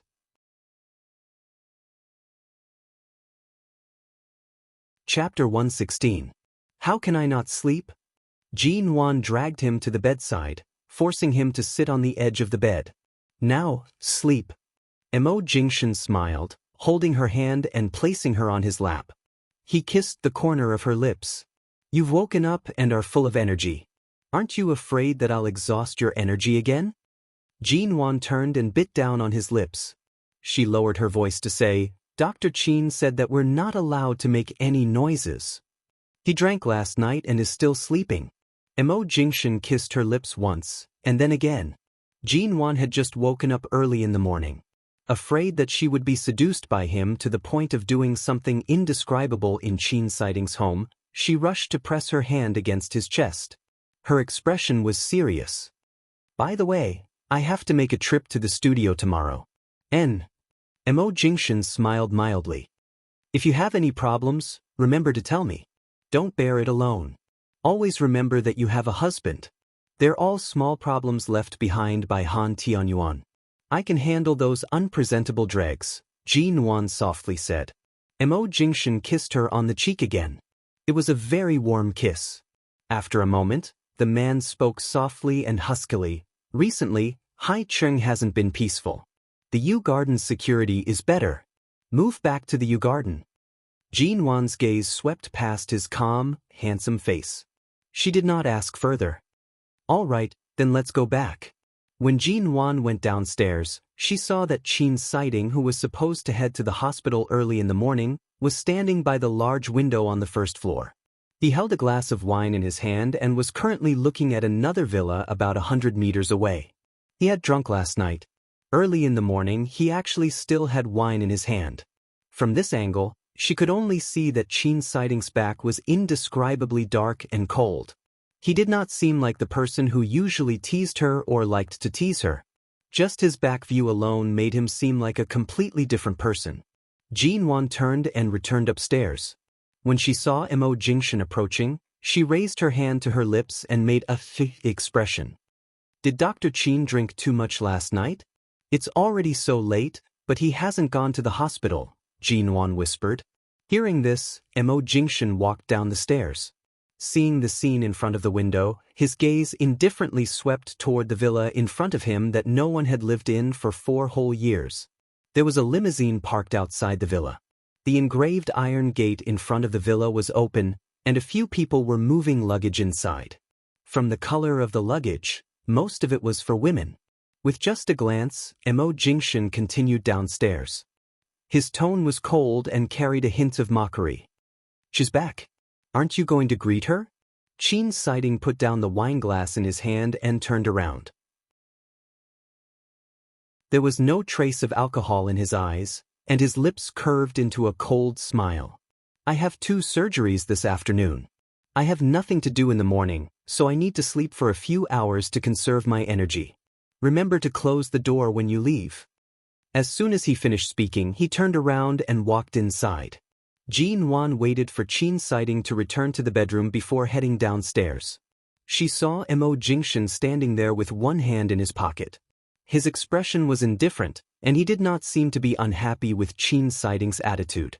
He also did not feel that it was inappropriate for him to be treated coldly. Jinwan could clearly see that Qin Siding's expression earlier was not normal. Mo Jingshan's expression was also unfathomable. On the way back to the Yew Garden, Jinwan leaned against the seat and flipped through the messages on her phone. In the end, she stopped at the last 2 messages that Xia Tian had sent her yesterday. It can't be? Why did you suddenly want to transfer hospitals? It wasn't easy for me to gain some interest in Dr. Sheng. Jinwan, have you been hiding some evil intentions recently? Are you purposely trying to break my marriage? I'm so angry. Jinwan curved her lips. Since yesterday, she had not replied. Xia Tian was most likely about to explode from anger. She opened the message page and tapped on the screen. That's right. I came with the evil intentions of cutting off your rotten peach blossoms. Have you already transferred hospitals? In less than half a minute, Xia Tian directly replied, F***CK. You're only replying now. I thought that your sex life with Mo Jingshan had not ended since yesterday. Jinwan rolled her eyes and sent a disdainful emoticon over. Xia Tian. Yesterday, I don't know where these cold and reserved lunatics in suits came from.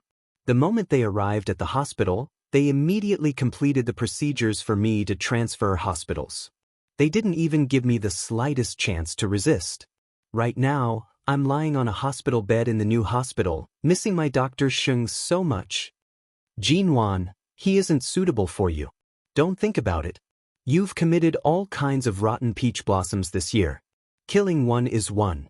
Don't be delusional enough to fall into the swamp of love so quickly. Xiaotian, weren't you the one who pushed Dr. Xing to me? You even allowed him to chat with me in the hospital room. He caused me to fall in love. In the end, you're saying that he's also rotten? Jinwan, she held her forehead. I was afraid that you would be harassed by that scum again. Considering that he's your main doctor, I allowed him to watch over you. Who knew that you would be so easily infatuated? Xia Tian, this is called being physically and mentally weak. My bones are all broken. Tell me, how weak am I? How weak am I? I lie here every day, bored to the point of becoming moldy. Why can't I appreciate the various men passing by me? Sorry, the attack of men. Forgive me for not being able to resist. Jinwan, your leg is broken but your head is still intact, right? It just so happens that my studio has some market analysis stuff that needs someone to handle. I'll send the computer over to you. While you're recuperating, help me share some of the workload. It just so happens that you're good at these things. Xia Tian, I'm heartbroken, and you actually want me to work while I'm injured. Jinwan, It's precisely because you're heartbroken that you're using work to squeeze those useless thoughts out of your head. Besides, you've never been in love before. Why would you be heartbroken? Xia Tian, you're inhumane. Jinwan, from today onwards, I'm your boss. You're to obediently analyze the information of Haicheng's real estate market. Your additional salary will be arranging for various good-looking male doctors to take care of you 24 hours a day. If you're not obedient, I'll have Emo Jingshan arrange for the ugliest doctor to harass you every day. Xianan, Jinwan, I'm breaking off all ties with you. I'm going to beat you to death. Jinwan, then you'll have to have the ability to jump now. After sending this message, she did not need to guess to know that Xia Tian was so angry that she smashed her phone. Jinwan smiled and called the studio. She asked Xiao Ba to send a laptop to Xia Tian's ward. After arranging everything, the car had already arrived at the U Garden. Emo Jingshan was driving. Jinwan suddenly leaned over and said fawningly, I suddenly feel that your decisive decision to transfer Xia Tian to another hospital is really brilliant. The man glanced at her expression, pressed her brows, and pushed her away. Sit back. You're disturbing my driving.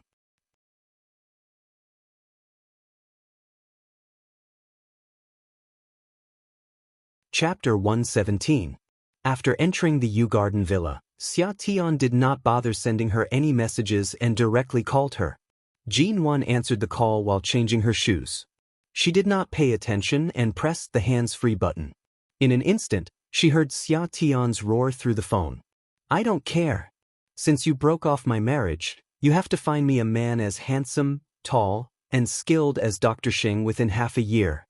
Otherwise, my wounded little heart will never be able to calm down. Jinwan, I want a man. I want a handsome one. Jinwan, you have to compensate me with one.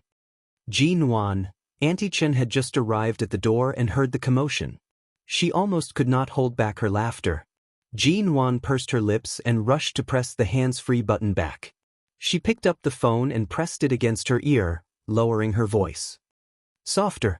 How far do you want your loud voice to travel? Xia Tian. Damn, you didn't put it on hands-free earlier, did you? That's right. Jinwan turned to see Emo Jingshan, who had just entered the door, staring at her with a deep gaze. Jinwan pointed at the phone that had been hung up, explaining, Xia Tian has been in the hospital for so long and is about to collapse from boredom. Right now, she's really love-struck like a love-struck fool. Emo Jingshan was expressionless.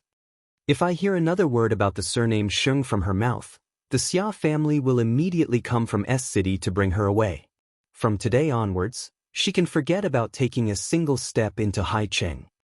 My conversations with her are always so vulgar. Don't take it to heart. Jinwan knew that if he said it, he would definitely do it. Emo Jingshan indifferently curved his lips. He stared at her, speaking in a low and hoarse voice. Stay away from those men who want to approach you, En? His tone was calm and emotionless, but there was a hint of warning in it. The next day, Jinwan was in the U Garden study when 2 videos suddenly appeared in her mailbox. She clicked on them and glanced at them before directly closing them. She then curved her lips into a faint smile, but her eyes were colder. In the evening, she received Emo Jingshan's call. She supported her chin with her hand as she glanced at the computer screen. At the same time, she lazily and hoarsely said, Why are you calling at this time? Don't tell me you're working overtime again? Emo Jingshan chuckled softly, his clear and low voice ringing. You're that afraid of being alone in an empty room? I just don't want you to work too late and drive back. After all, the U Garden is a little farther than Ao Lan International. Even if Mrs. Emo lives in the suburbs of Haicheng, I still have to go home. A smile immediately appeared on Jinwan's lips. Her voice was clear and pleasant. She asked gently, Has the Shine Group's cooperation project ended? Actually, she wanted to ask if Shu Yen and Emo Shaoza had already returned to the United States, but when the words were on the tip of her tongue, she changed the way she asked. Emo Jingshan did not reply. After a moment of silence, he said, Tonight, I'll bring you to meet someone. Be good and wait for me at home. Jinwan glanced at the time. What time tonight? Before 6 o'clock. Okay, but I have to go to the studio later. There's a little situation there. I'll probably be back in the evening. Has your studio's financial crisis been resolved? Jinwon paused for a moment. It's all right. It's just a small problem. I can resolve it. Mo Jingshan was quiet for a few seconds. Go early and come back early. Don't wander around for the next 2 days. Got it? Jinwon could more or less guess the meaning behind his words. There must be a reason why he wanted her to return to the Yew Garden. Since he did not say, she did not ask. Before noon, Jinwon left the house and went straight to the studio. The moment she arrived at the studio, Xiaoba saw her and immediately ran over as though she had seen her savior. Boss Nguyen, you're finally here. If you came any later, I would have been worried to death. What happened? Earlier on, you were so flustered on the phone. Which investor came to create trouble? Jinwon asked unhurriedly as she walked toward the office. The two arrived at the door. Before Xiaoba could speak, she suddenly heard a woman's voice coming from the office. Every word seemed to be filled with mockery and disdain. Jinwon stood outside the door and listened for a moment. She then pushed the door open and entered. Call your current person in charge over immediately. The 30 million we invested back then has been reduced to zero in the blink of an eye? It hasn't even been half a year since we invested. We haven't even seen a single dividend, and your company has already changed owners. Right now, you can't even take out the money. You even said that you've merged into some studio. From what I see, this is just an empty city hanging on the name of a studio. Jinwon saw the woman who was standing in front of the office table and pointing at the finance department supervisor. That woman was around 30 years old. She was tall and beautiful, dressed fashionably, and maintained herself well. With one look, she could tell that she was either a manager of some company or a rich wife with a high net worth. Boss, she's CEO Jin. In the past, when CEO Han was still around, CEO Jin's company invested 30 million yuan here on account of their relationship with the Han Corporation. The contract was for 3 years. Every 6 months, they would receive at least 20% interest. However, it has already been more than half a year. Right now, not only has the interest not been transferred to their company's account, even the money they invested is gone. Xiaoba stood by Jinwon's side, softly explaining the situation. CEO Jin? She's the person in charge of the company called Tianxing Investment? Jinwon calmly asked. Xiaoba nodded. That's right. CEO Jin, who was standing by the office table, noticed something behind her. She turned back to look at the person by the door. Xiaoba was an intern assistant. CEO Jin's disdainful expression shifted away from her face and landed on Jinwon. When she saw Jinwon, her eyes narrowed. Jinwon wore a white cashmere sweater. It was soft and comfortable, casually fitting to her body. The light brown coat she was wearing was also extremely low-key. She stood there calmly, glancing in CEO Jin's direction. Unlike the others who were submissive, there was a polite yet distant smile in her eyes. Of course, that smile was not very obvious. It was as light as a blink of an eye. CEO Jin coldly snorted. She placed the expensive international brand bag in her hands to the side and turned to seriously size up Jinwon. Could you be the new boss that these people are talking about? Miss Gio? Hello, I'm Jinwon. Jinwon only replied with this one sentence. Her gaze was cold but not too distant. Unknowingly, she exuded a domineering aura that could control the situation. However, she restrained it well.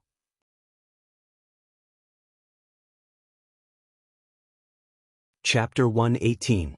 Who told you that our studio's finances are in the red? As Jinwon spoke, her gaze shifted toward the supervisor of the finance department who was standing in her office. Supervisor Su of the finance department was a woman close to 30 years old. She wore a pair of glasses, and her appearance was fair and refined. She had the demeanor of a white-collar elite. However, when Jinwon's gaze landed on her, her eyes flashed, and she turned her head away in fear to avoid her gaze. CEO Jin pointed at Supervisor Su. Supervisor Su has already taken out all of the financial statements and the bank statements for the past 2 months. Although Miss G doesn't lack this 30 million, running a company isn't like playing house. You must return the money you owe. If you really can't return it, you can always reach out and ask your father for it. I don't care where you got the money from, but you must return it to me in its entirety. CEO Jean pointed at Supervisor Sue. Jean Wan's tone was mild, and her lips carried a smile that did not reach her eyes.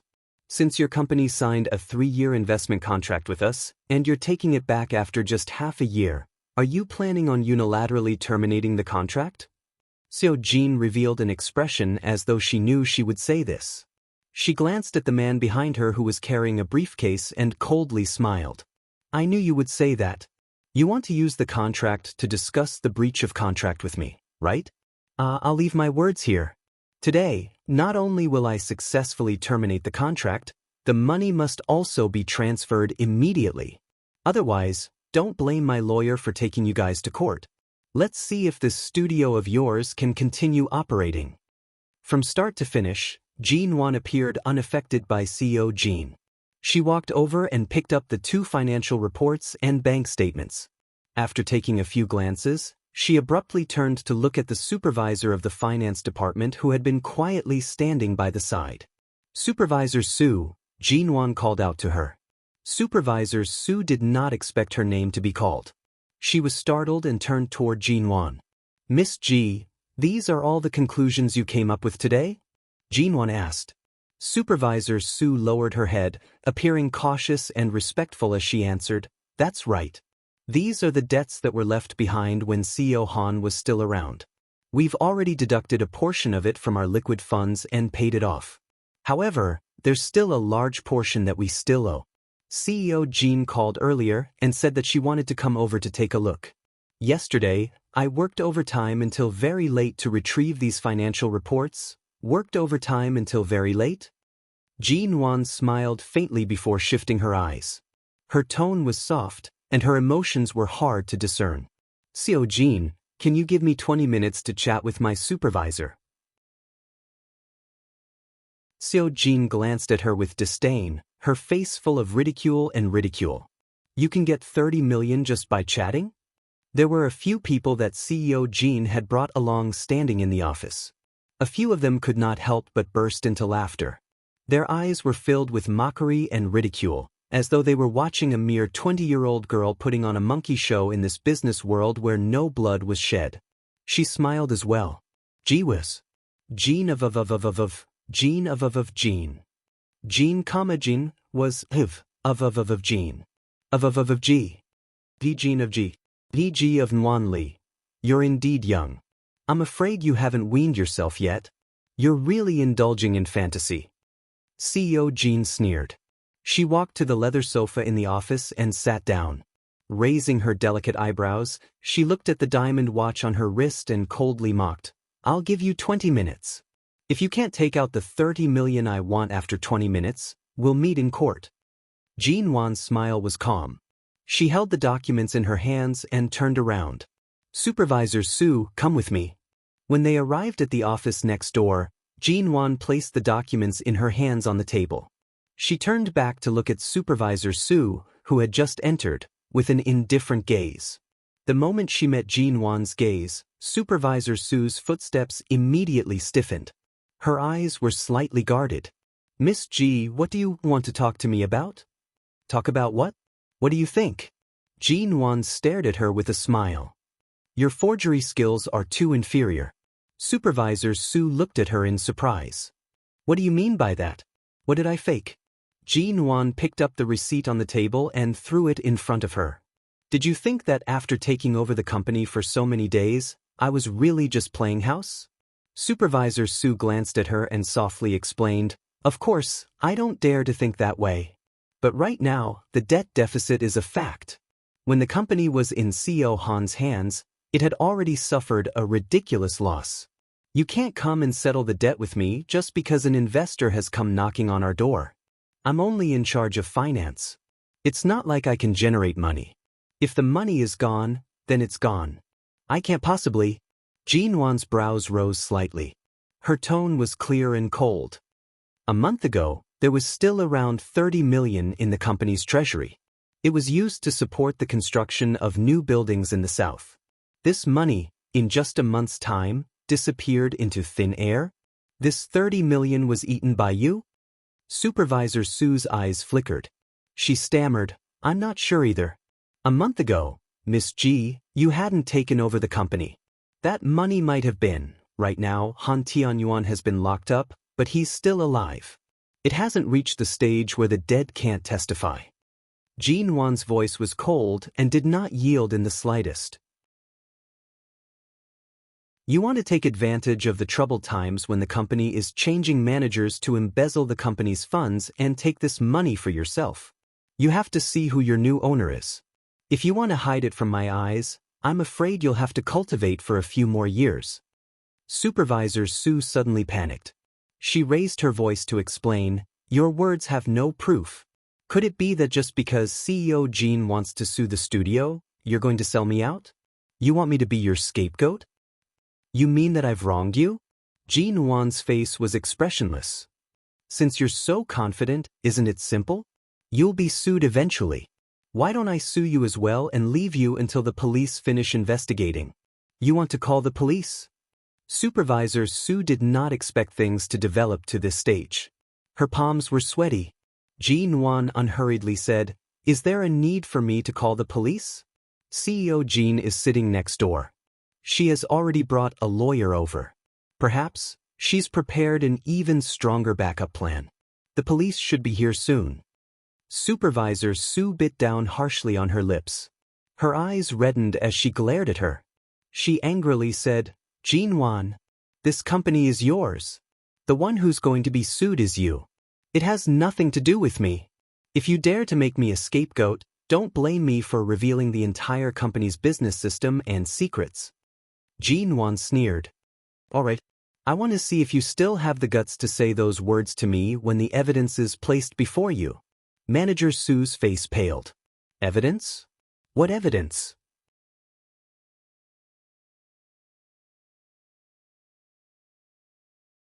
Chapter 119. Supervisor Sue had thought that Jean Wan was just a spoiled rich young lady who had bought 2 companies with some spare cash.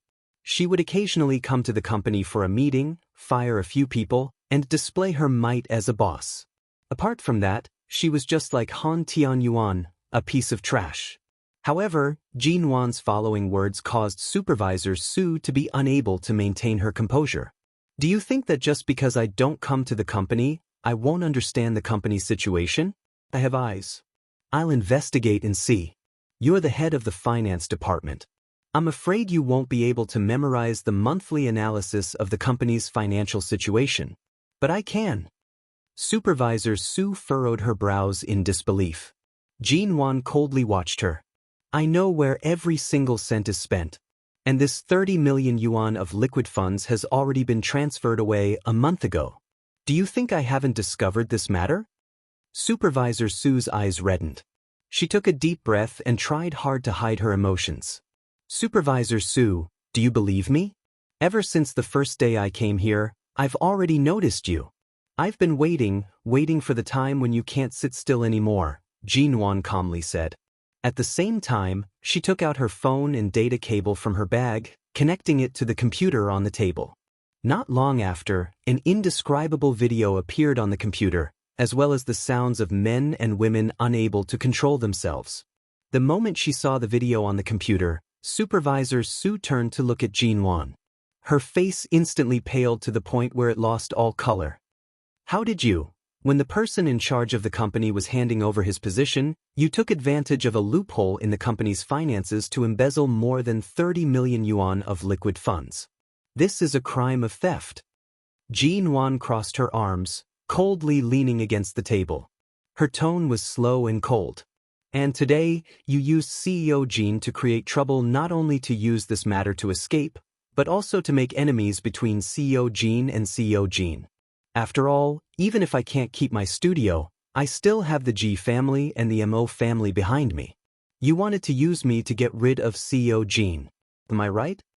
Supervisor Sue's eyes widened. She stared at Jean Wan as though she was looking at a monster.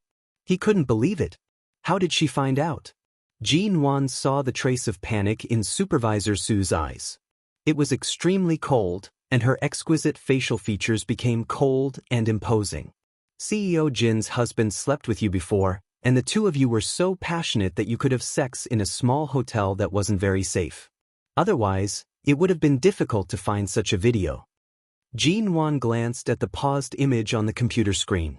The naked man and woman were entangled together, and their faces were very clear in the video. She then glanced at Supervisor Su, who appeared to have been petrified. Jin Wan coldly said, Seo Jin's husband is rich and powerful. He's also quite good-looking. You love him so much that you can't extricate yourself. You plan to embezzle the money and leave the studio. You want to be with CEO Jin's husband, so you want to borrow my hands to get rid of him. What if I kill her directly because of a complaint about my studio? You killed two birds with one stone. That's a great way to kill two birds with one stone. When Supervisor Su spoke again, her voice was already trembling. She could no longer maintain her composure. Miss Ji, what exactly do you want? Do you admit to all of this? Jin Wan's gaze was sharp as she retorted. What exactly do I have to do to make you delete the video? Supervisor Su did not dare to look at the frozen image on the screen. Her eyes were red, and her emotions were slightly out of control. I won't say any more useless words to you. Jin Wan nimbly turned off the computer to avoid being blinded by the video. She kept her phone and unhurriedly said, If you want to be someone else's mistress, I don't care. I don't care about your relationship problems, but you have to return the 30 million yuan you took from here immediately. Immediately. Supervisor Su glared at her. Her complexion was pale as she suddenly said, The money has already been transferred to an overseas account. I have no way of retrieving it now. The moment her words landed, Jin Wan took out a recording pen from her bag at almost the same time. You can choose not to return it. CEO Jin is right. I, Jin Wan, really don't lack this 30 million yuan. Jin Wan was unconcerned as she said, Every single word you said earlier has already been recorded. Furthermore, it will be automatically transferred from this recording pen to my computer's data backup. As long as the police appear here, I'll hand this over to them. Then, I won't have to worry about anything else. Not only will the money be returned, even your shameful act of interfering in someone else's marriage will be discovered by the police. When that happens, CEO Jean and her husband will most likely not let you off. Supervisor Su's entire body trembled. She stared at the recording pen in her hand and thought for a moment before saying hoarsely with bloodshot eyes, If I hand over the money, can you delete this recording and video? Jin Wan placed her phone and recording pen back into her bag. Her gaze was calm and unperturbed. Low class, greedy, and foolish. Jin Wan's voice was cold. With your intelligence, if you walk on the right path, sooner or later, you will rise to the top. For a man with a family, you destroyed your own future and even broke the law for 30 million yuan. No matter what, you're in charge of finances. You're used to seeing money flowing like water. Could it be that you still don't understand how many people yearn for such ostentatious fame and fortune, and how many people despair? Supervisor Su bit her lips harshly. She first cried out, then cried until she sat on the ground. Her eyes were filled with fear and wariness as she looked toward Jin Wan. Where's the money? Jin Wan asked directly. She did not wish to waste any more time with her. Supervisor Su hesitated for a moment. Originally, she did not want to hand it over, but she was very mindful as she looked toward Jin Wan's bag. The cell phone and recording pen in that bag could completely destroy her. She slowly took out a financial card with the Philippines logo. It's here. Jin Wan walked over, received it, and glanced at it. Ah, you even know to transfer the money to an account in the Philippines. This kind of international money transfer method is indeed very difficult to investigate. Such a meticulous person, as expected, you're destroying your own future. When Supervisor Su heard these words, she covered her face in tears. She then stared at Jin Wan's bag with pleading eyes, as though she wanted nothing more than to destroy the recording pen and video. I won't interfere with your dirty relationship transactions. But regarding the embezzlement of public funds, I will definitely hand it over to the police. Jin Wan moved away from her, saying, I still need to settle Seo Jin's side. I don't have time to waste with you here. Just wait for the police to come and interrogate you. Jin Won opened the door and walked out. She had the studio's security guard the door to prevent Supervisor Su from escaping and causing unnecessary trouble.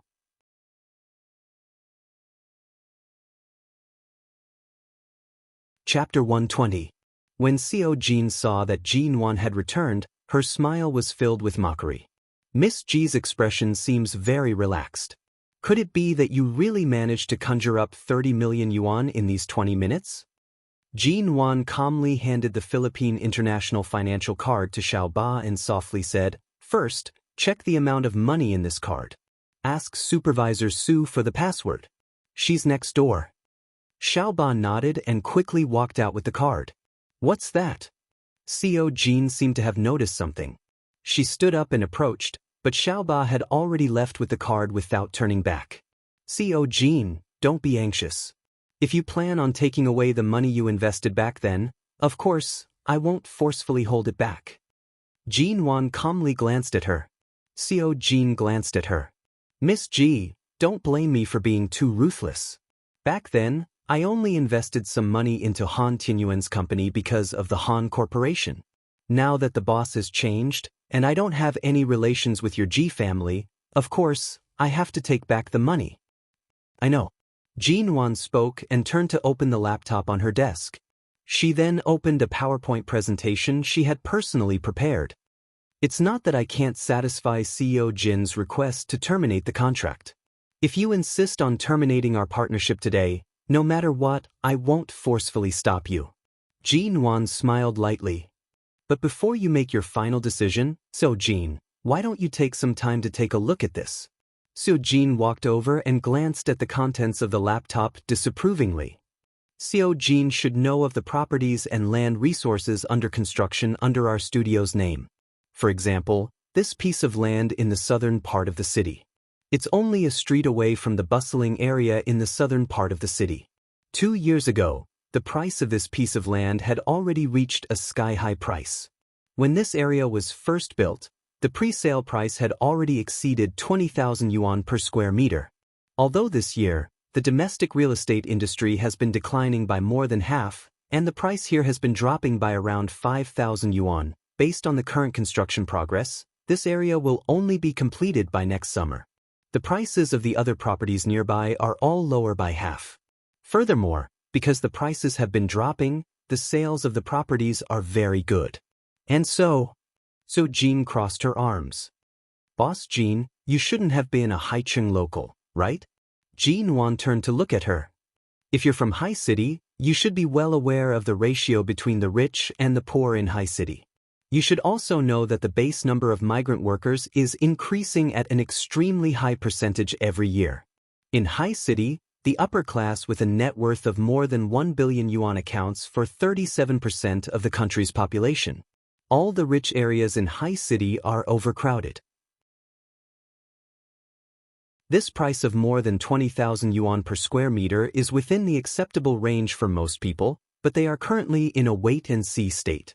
Jin Won turned to the next page of the PowerPoint. As an investor, I can understand that you are not optimistic about the current property industry. However, based on the surrounding environment of the residential area under my studio's name, as well as the analysis of the surrounding per capita income, it is very clear that once the unreasonable talk of a property bubble is gradually forgotten, not to mention this residential area's price of 20,000 yuan per square meter, even if it were to rise to 30,000 yuan per square meter, there would still be a large number of people fighting over it. If we add on the hunger sales model, it is destined that the land and property under my studio's name will have room for growth. It will not end up as you think, losing everything. Seo Jin disapprovingly snorted. I remember that when Han Tianyuan first registered these two companies, he invested a lot of money. Adding on the purchase of land and the construction of properties, he invested quite a bit more. In the end, because the property industry was becoming more and more depressed, he only sold the company to you for 30 million yuan. As she spoke, Seo Jin narrowed her eyes. The money I invested is already enough to buy your current studio. Yet, You're still speaking to me confidently about how the property prices will continue to soar in the future? Do you think that you're a prophet, that it will definitely rise just because you say so? Han Tianyuan sold the company to me for 30 million yuan because he doesn't know how to do business. Opening 2 companies and squandering money for fun, it won't be too much of a pity to sell them off. Jin Wan smiled mildly. Right now, if CEO Jin offers 5 times the price to buy my studio, I'm afraid I won't agree. Who doesn't know how to boast? In the future, this will be a losing business. If you want to continue losing money, that's your business. I don't wish to continue participating in this investment. I want to take my money back. Can you stop me? I won't stop you. My words will only go so far.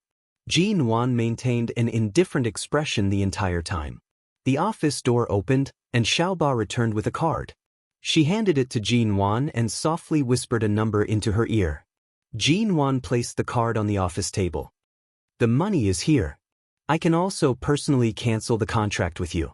Previously, it was merely a member of my finance department who embezzled public funds. We'll settle this sort of internal matter ourselves. The money has already been taken back. Previously, the figures and receipts that the finance department showed you were all fake. CEO Jin still insists on terminating the contract, is that right? Yes. CEO Jin looked at Jin Wan with disdain. A studio that is destined to lose money is not worth me spending a single cent to play a childish game with you. All right. Jin Wan raised her brows. Then have your lawyer bring the contract termination agreement over. I'll take a look. If there's no problem, we'll directly terminate our partnership. Boss Jin gave the lawyer behind her a look, and the lawyer hurriedly took his briefcase and walked forward quickly. Half an hour later, Jin Wan signed the contract termination agreement. Director Jin held the agreement and the financial card that had already been verified. She smiled smugly and looked around the office. She said sarcastically, "Even if you successfully bring this money back to me, I'm afraid that your liquid funds will be zero right now, right? The buildings under the studio's name have yet to be completed. What are you going to use to continue building? With this lousy place of yours, there won't be any investors who will look favorably upon it. Forget about other things, you won't even be able to afford the advertising fees for future sales." After finishing her words, Seo Jin smiled mockingly and turned to leave. Xiaoba stood behind Jin Wan, angrily glaring at Seo Jin's back. Just as Seo Jin was about to step out of the door, several people dressed neatly in suits suddenly entered the studio. They did not look simple at all. "May I ask, which one of you is Seo Ji?" The young man dressed in a black suit at the very front asked politely the moment he entered. Jin Wan glanced at them, hiding the trace of doubt in her eyes. She answered, "I am." Seo Jin was originally about to leave. When she saw this scene, she curiously turned back to watch this scene. "Hello, Seo Ji. We are the representatives of the MO Corporation's CE International Investment Agency. We represent the MO Corporation to sign a contract with your studio." Hearing these words, everyone in the office was instantly stunned. Jin Wan blinked. "Sign a contract?" "That's right. The MO Corporation will invest $200 million in your studio." Xiaoba and the people in the office were instantly shocked to the point their jaws dropped. $200 million? Seo Jin, who had yet to leave, was also stunned. Her eyes were filled with shock.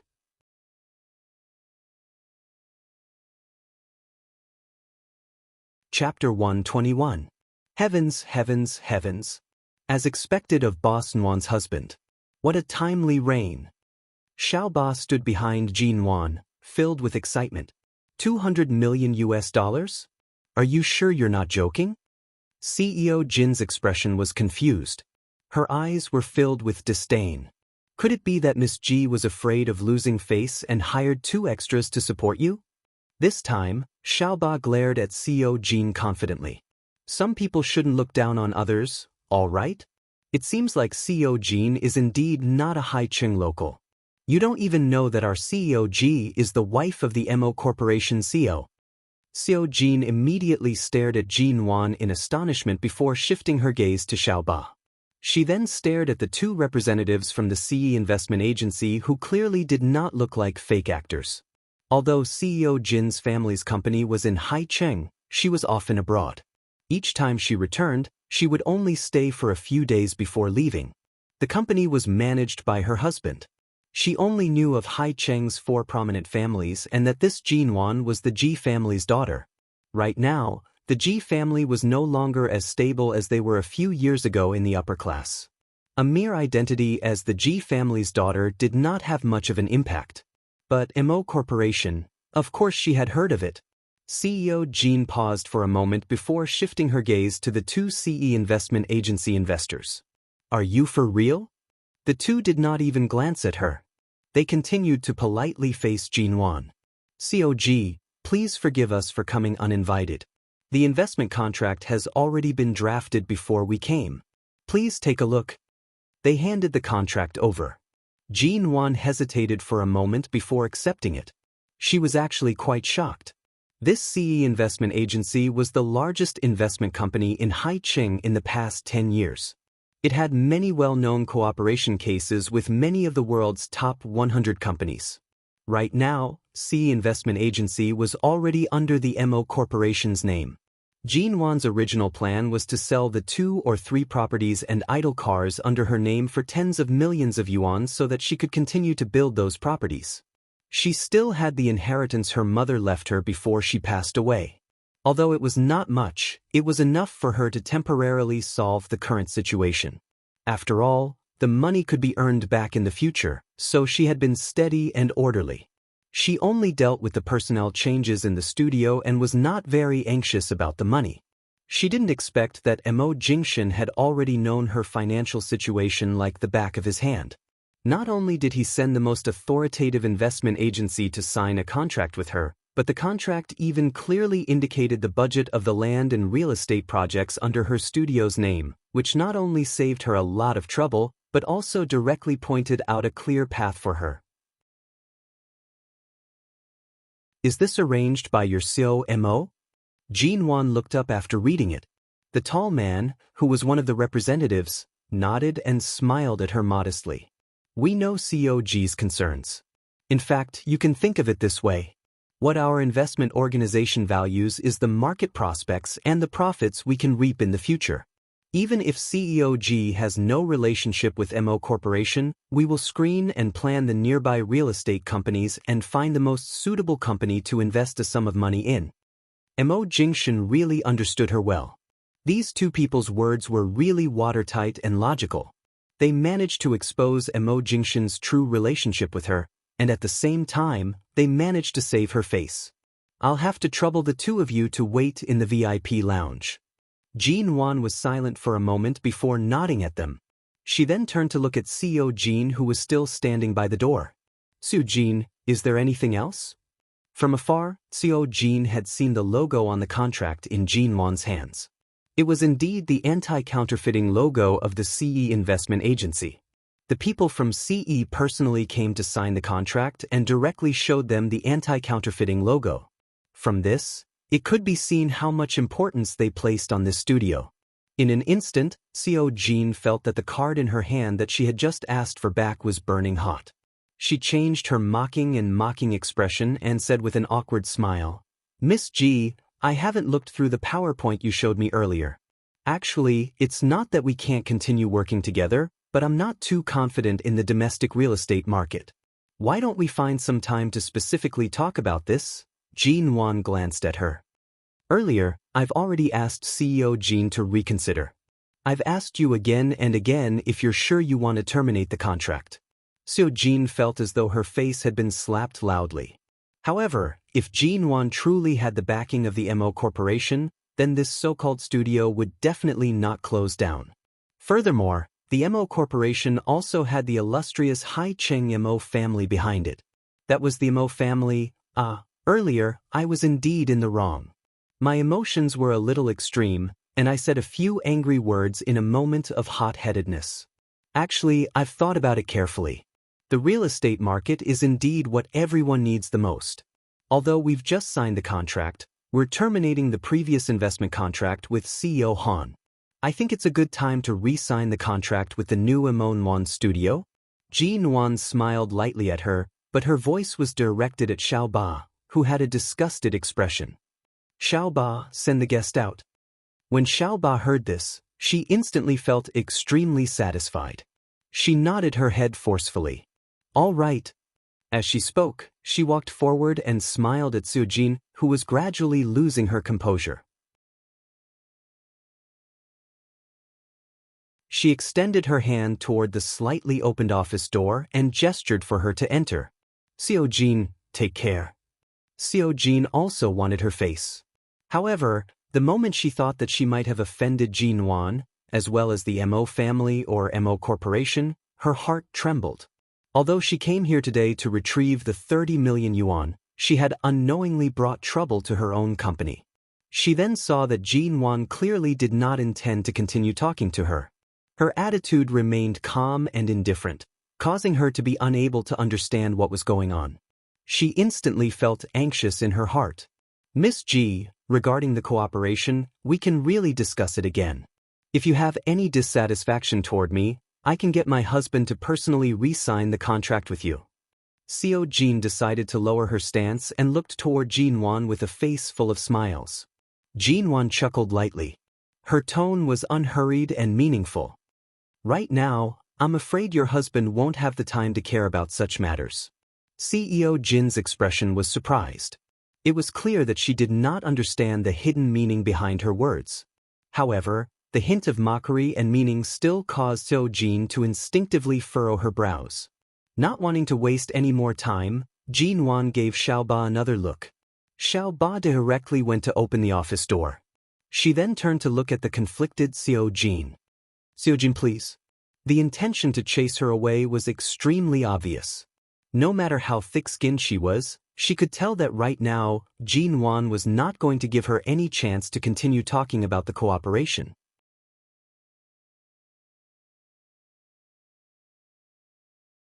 Chapter 122.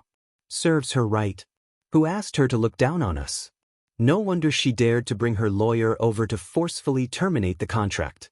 It turns out that she didn't even investigate our studio's background and dared to bully us. Xiao Ba spat at the door.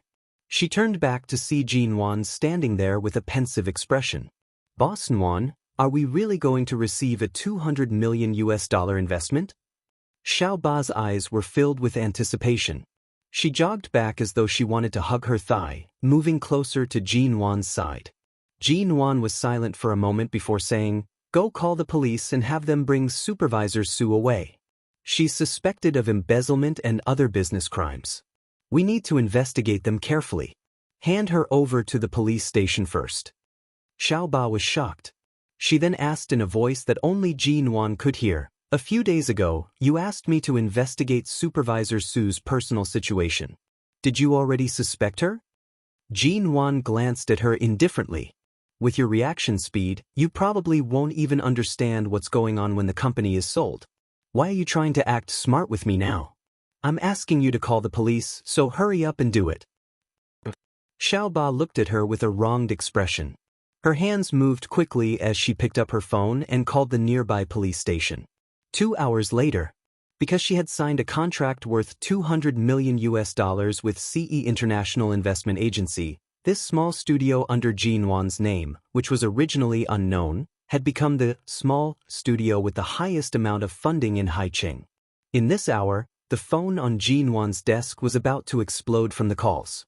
Most of them were from previous investors who suddenly called to show concern about the studio's situation.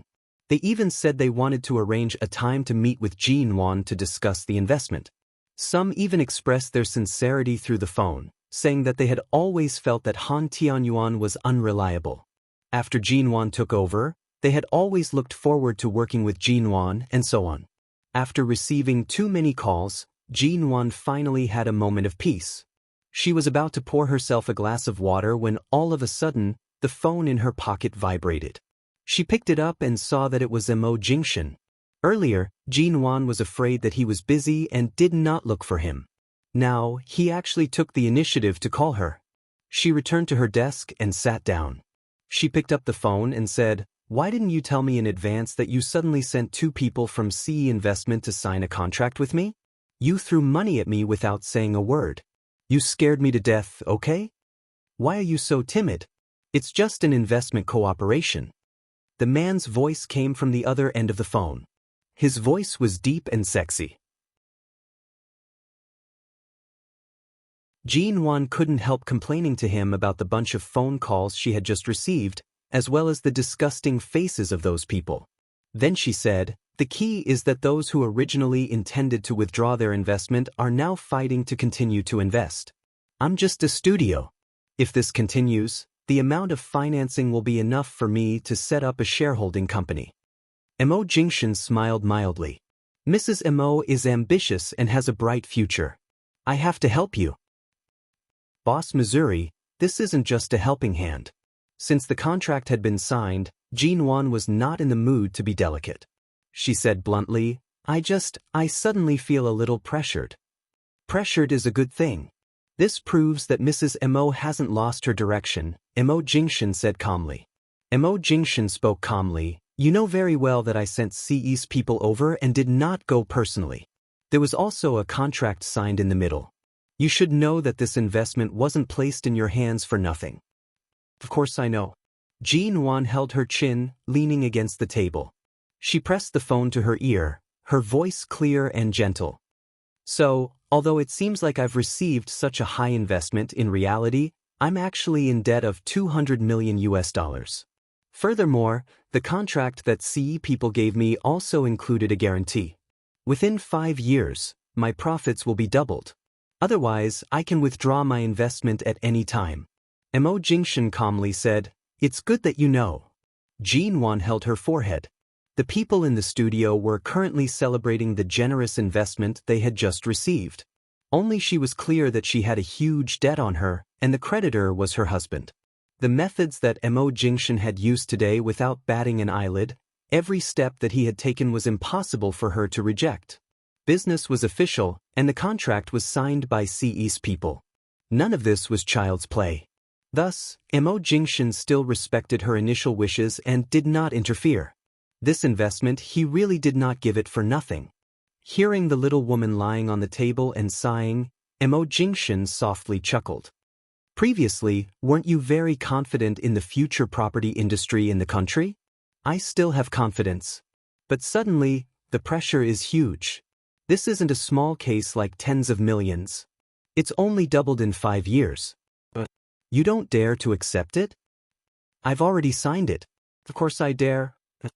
Mo Jingshan chuckled lightly. "All right, go home early. I'll pick you up at the U Garden before 6. After work, Jean-Wan drove back to the U Garden as promised.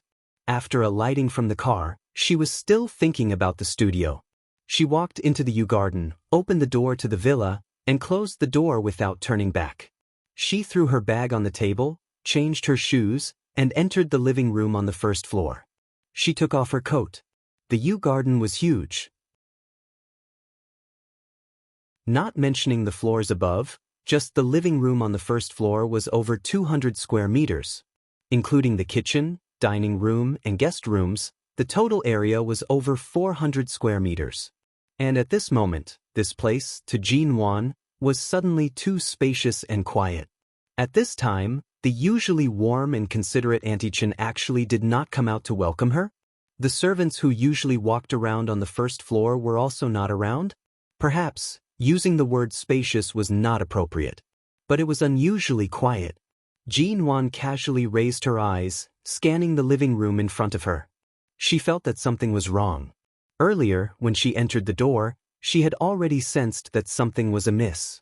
Earlier on, when she drove back, not far from the U Garden, there seemed to be a black Jeep parked there. The model of the car had never appeared in this area before, and the license plate was something she had never seen before. It was just that she did not pay too much attention to it. Now that she thought of it, she abruptly raised her eyes to look at her surroundings. She instinctively took a step back, until she vaguely sensed danger approaching. She bent down to pick up her bag from the ground. Without even changing her shoes, she decisively turned to run out. And at this moment, Two unfamiliar men hiding in the corner of the first floor suddenly rushed out at a rapid speed. They were like ferocious beasts waiting for an opportunity to hunt in the bushes. When the time was ripe, they began to bare their fangs. Just as Jean Wan was about to open the door and shout for help, they dragged her back in. You're tuning in to the Passion Pages YouTube channel. We're so grateful for your support, and don't forget to subscribe to join us on this incredible journey through captivating stories.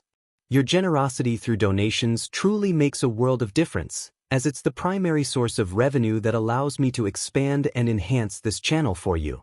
Thank you from the bottom of my heart for being a part of this adventure.